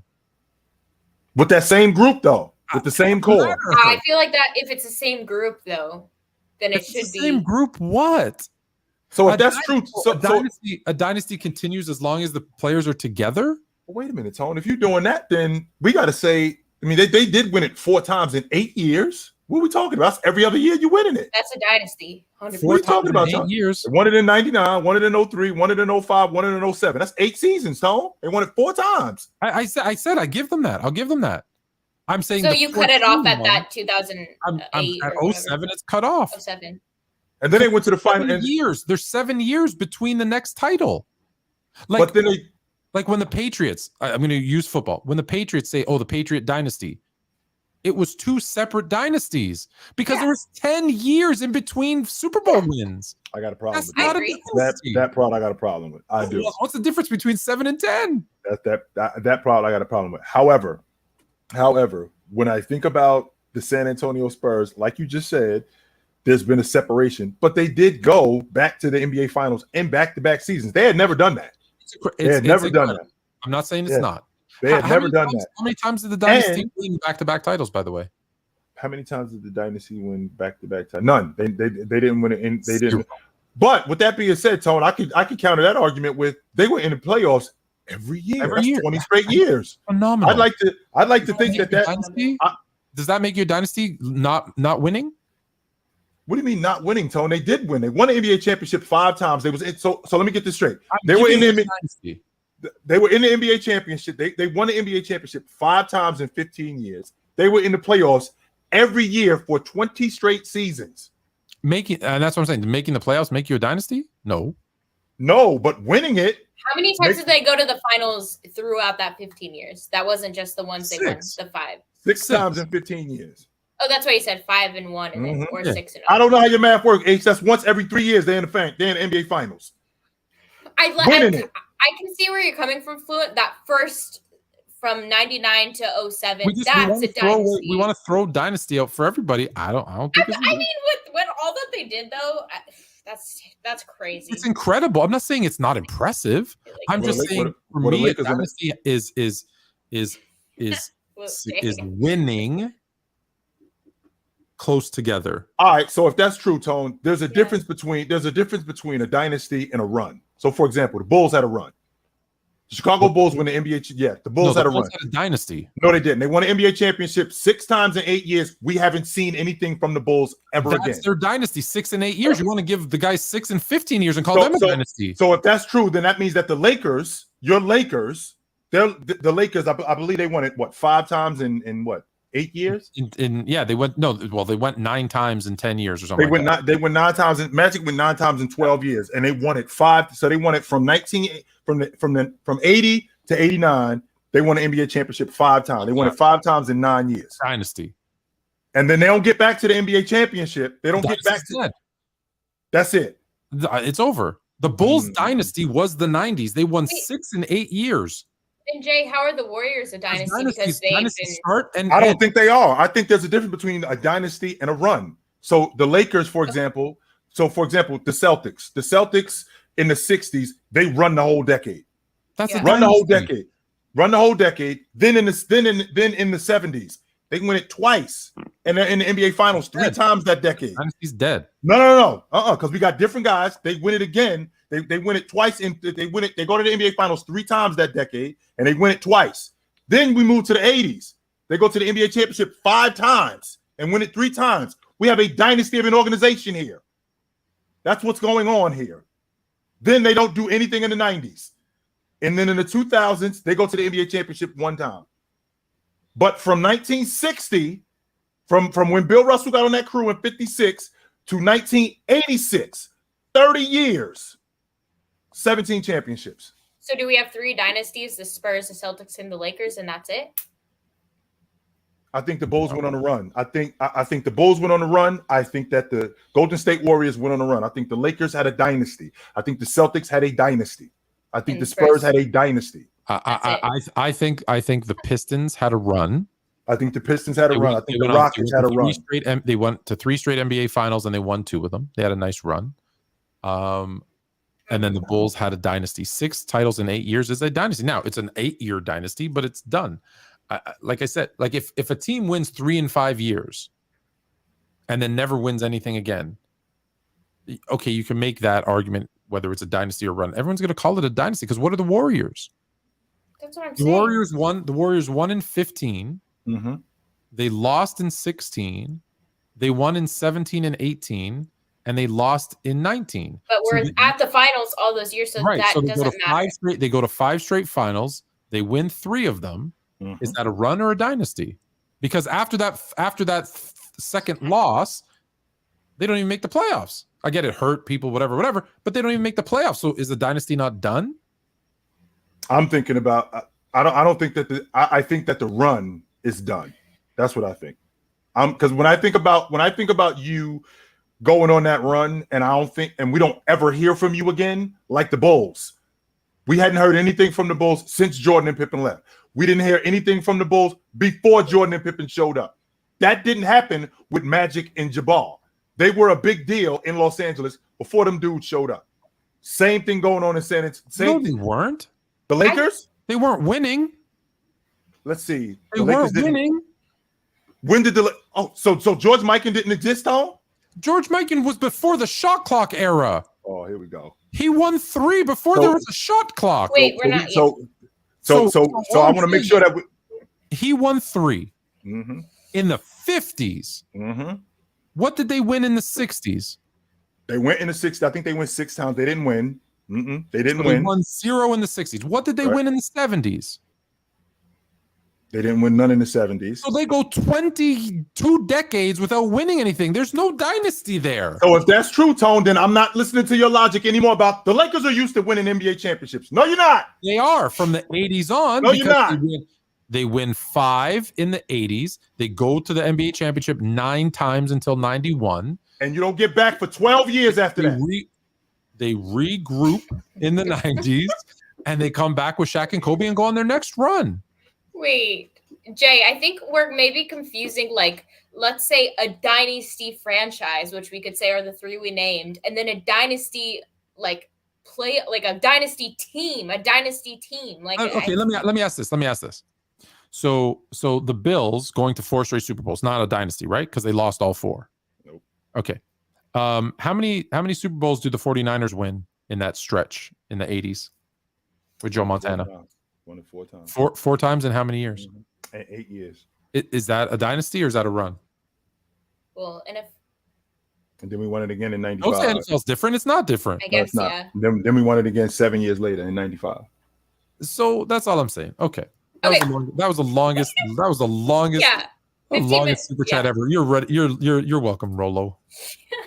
Dorian Clayton, thank you so much. With Victor most likely going to the Spurs, I think that they should get Tim Duncan to come in and teach something on and off the court to maximize his potential. I do think that's the plan. Absolutely. I 100% believe that's the plan. There's no way that Tim Duncan is just going to be missing.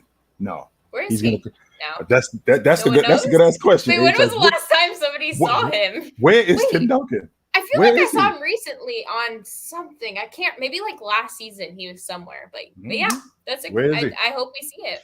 Do you think Victor going to the Spurs is a good thing or a bad thing? I think it's a good thing, Tone. And the reason why I think it's a good thing is because they have experience in handling guys like him. They have experience in teaching guys like him. So, and it's a smaller market. And in the process of it being a smaller market, I think Pop has grown. So Pop isn't the guy he was in 1997, who's the, tough, hard-nosed guy. I mean, I think he's loosened up a little bit. So I think Wemby will be really good for the San Antonio Spurs. I think they're going to treat him right. 100%. I do believe that. Imagine sending him to any of the other three franchises. I think that would have been disaster, or could have been disasters in Portland, Houston. That's why the NBA rigged it. So it was a beautiful story. Speaking of disasters, H, if I gotta watch LeBron James shoot another three, I'm gonna lose it. What does he do? God. And he does it in clutch. Get off the long ball line, James. In the fourth quarter. Why does he shoot any? Get off the long ball line. Somebody needs to sit down with him, whether it's AD, Darvin Ham, Magic, Irvin, Magic Johnson. Somebody needs to off the long tell ball him. line. And don't shoot and threes. That is why, and that is why I have Tim Duncan over LeBron James in my. Get off the long ball. Okay, so here's my thing. I'm really torn. On one side, man, this is a great combination. Greg Popovich, who, when drafted David Robinson, got Tim Duncan, knows how to work with these big men. Mm. One of the greatest, if not the greatest, French player of all time, played there for all but 1 year of his entire career, won multiple championships there in Tony Parker. So there's a French connection there. It's not a big market. They're not, right? The expectations aren't through the roof in San Antonio today. They'll grow exponentially with Victor. Yeah. All of those things are wonderful. Here's the downside. So that's the good angel over here. Here's the devil on this side. Mm-hmm. Well, I'm worried about a 7'4" skinny kid getting injured. And the last time they had a player, now he had degenerative knees, we know that now, but the last time they had a player on the verge of superstardom that had some injury issues, his camp told us they handled it really, really bad. So what happens if they got themselves a Greg Oden? And now, if he went to Portland, I would have been way more saying Victor's done. But what if he does have some early injuries? Are they going to handle it well? Was Kawhi right that they handled it poorly? Have they learned from that? That's my only. I've said this before, and I said it on Twitter. I said Victor should be a superstar, but right here somewhere there's this really small fine print, like microscopic small print that says buyer beware. I'm worried about him handling. He's not Chet skinny, but I always flash back to Chet. What was he? He was driving on LeBron and he looked at him and he broke a leg and was gone for a season. He was just like, I can't, right? I'm worried about Wemba with that same thing. I hope nothing but great things for him. Yeah. And that's why I said very, very small print, buyer beware. So if it's the good San Antonio that, bulked up David Robinson, bulked because he was skinny too, and he came out looking like a tank. Bulked up Tim Duncan because Tim Duncan was skinny too, and bulked up not fat, but just the right way. If they do that with Victor, if he even bulks up a little with his ability to shoot the ball, handle the ball at 7'4", he's going to be phenomenal. I just be careful. That's all I'm saying. That's all I'm saying. I think with him, to answer the super chat, yes, bring in Tim Duncan, teach him some fundamentals. Absolutely.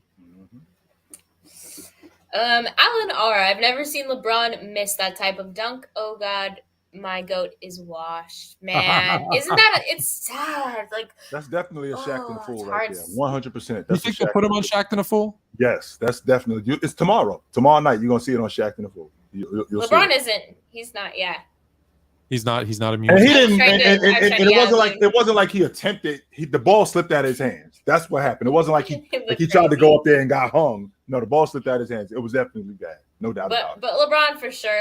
This is what I voiced early on. Is the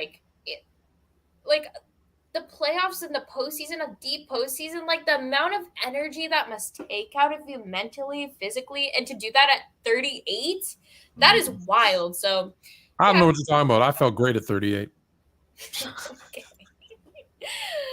I mean, yeah. Okay, Angie Carr. Fluent, it's the same as someone using a substance on YT that might be legal in their state. Oh, yeah, okay, I wasn't sure.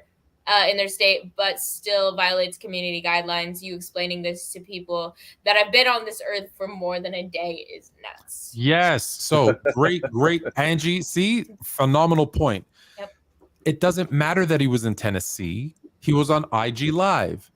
And there are community guidelines on IG Live that says you cannot do that. Period. End of discussion. So what does that mean? Maybe he gets kicked off IG. Big deal. Yeah. But thank you, Angie. Whoever's close to him should tell him, like, chill on the IG lives. Bubba G cuts. NBA, young giant Morant. Yeah, pretty much. I mean, he's trying to be. I saw in the chat Ja Wick, which I haven't seen the last one. I got to go watch that later. I saw maybe that too. Maybe I'll do that after the game. Yeah, the memes are crazy. Lonnie Williams, do you think Dame's "If You Want Me Gone" sign a petition is a cop-out, so it's not him asking for a trade? And thoughts on Giannis' answer to joining Golden State? Both good questions. Lonnie Williams, can you be honest with yourself? You know he was trolling.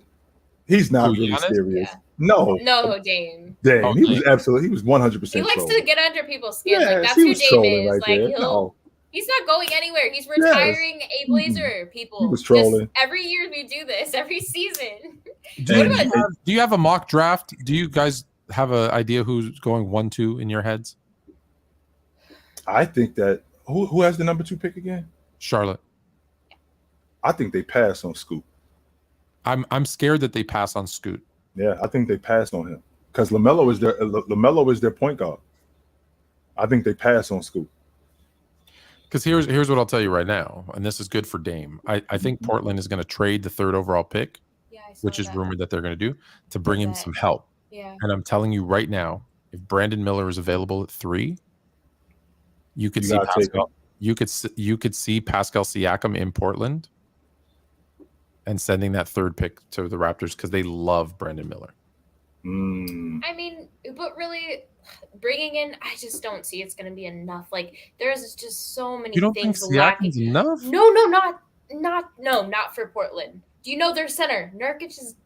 I like the guy. Okay, so not a good center. He has to go. Constantly injured. Anthony, he's all right. He would be in the trade. Him in the 3rd pick for Siakam. Anthony, so they'll have to bare bones in Portland. It'll be Siakam and Dame and Nurkic. Yeah. They should have never traded Josh Hart. I loved him in Portland. Things happened. Okay, anyways. And then thoughts on Giannis and Golden State. Do you guys see the video? Yes, he's also trolling you. Ha ha ha. My heart. He's messing with you. Okay, perfect. Angie Carr. I don't even carry guns no more. I don't got to undercover cops that'll legally pop you. Not an Eminem fan, but even he was situationally aware of facts. Yes, he was. Yeah. I don't know. When you have nothing, that's all I can say to that one. Yep. Yeah. Dorian, Tim Duncan is on Mountain top 5. Oh, my top 5, but I do mine different from everyone else. Well, yeah, we'll have to do a show where we have guests on and they can share their top 5 and then explain their reasoning. That could be fun. Who are we gonna have? Oh, Dorian was just saying Tim Duncan. Oh, we're gonna bring people on. Tell us the top 5 or top 10 or top 5. Here's my top 5. Here's why. Oh, I love that idea. We'll have to do half a show where we do that. Yeah, let's book that. That's so hang on to that. Good idea, Dorian. Hunter, Tim Duncan was a king of consistency. I know Fluent hates the hypotheticals, but if Duncan played in this era, who is he? What are his numbers? Tim Duncan. No one's 22 and 12 or what? I'll tell you this. I'll tell you, no one's Tim Duncan in this era because no one has the fundamentals of Tim Duncan right now. Nobody. And I think just like anybody else, I think you got to give him like a 4 or 5 point a game boost and a couple of rebounds. So he becomes probably a 25 and 15 guy and throw in like 5 or 6 assists. Is the closest thing Jokic, or is that like, I know Jokic that's what that is. threes, but that's the most fundamentally sound kind of that. I mean, defensively, Tim was probably so picture Jokic with defense.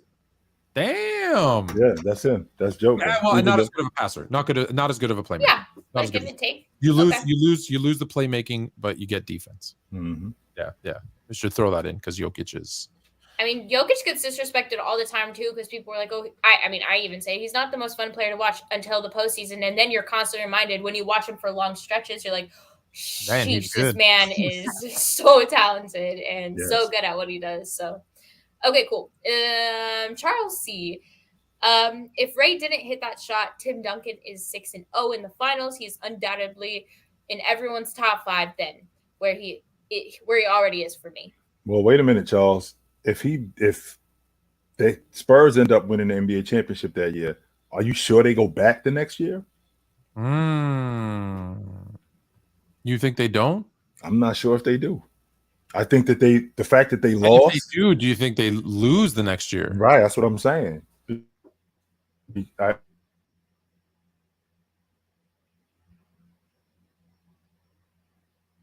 we lose him? Yeah, I think we lost Jay. All right, so we'll move on to the next one. Okay. Angie Carr, greatest attribute of Tim was integrity. He held himself accountable, was respectful and teachable, never saw himself superior to anyone, solid guy. I love that because when we talk about all these things going on, like with Ja, it's very obvious, like this confidence and like cockiness. There we go. Oh, you're back, Jay. Hi. Okay. We lost you there for a couple of seconds. Okay. You missed 4 super chats. Yeah, we got through. Did it was like 10 minutes.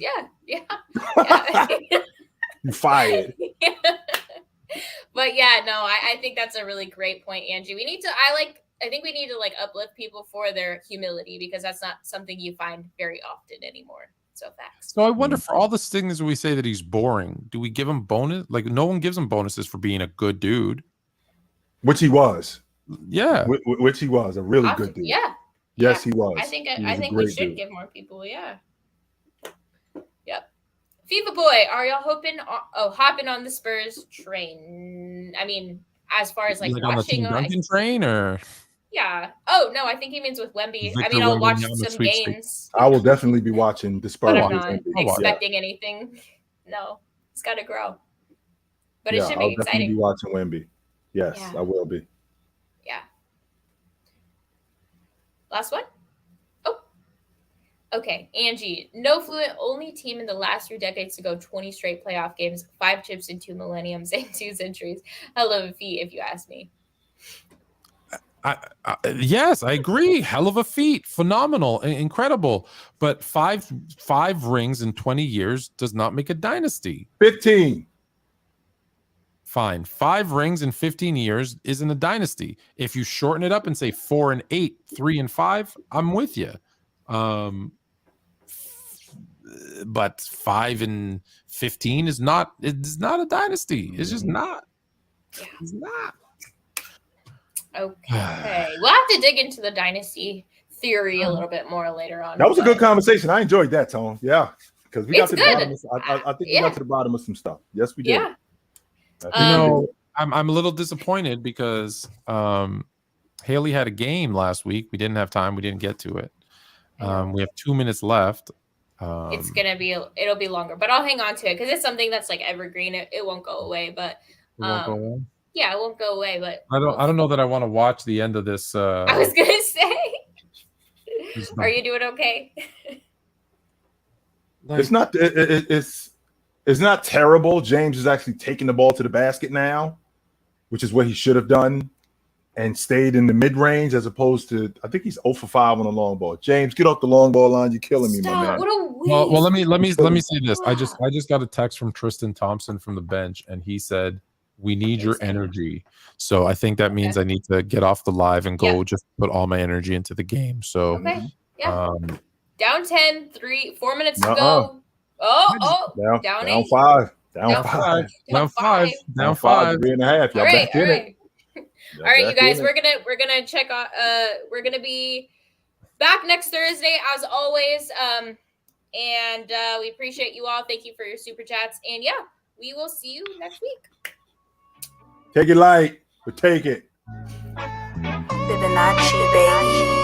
If we win, I'm coming on the panel tomorrow, and you're never going to hear the end of it.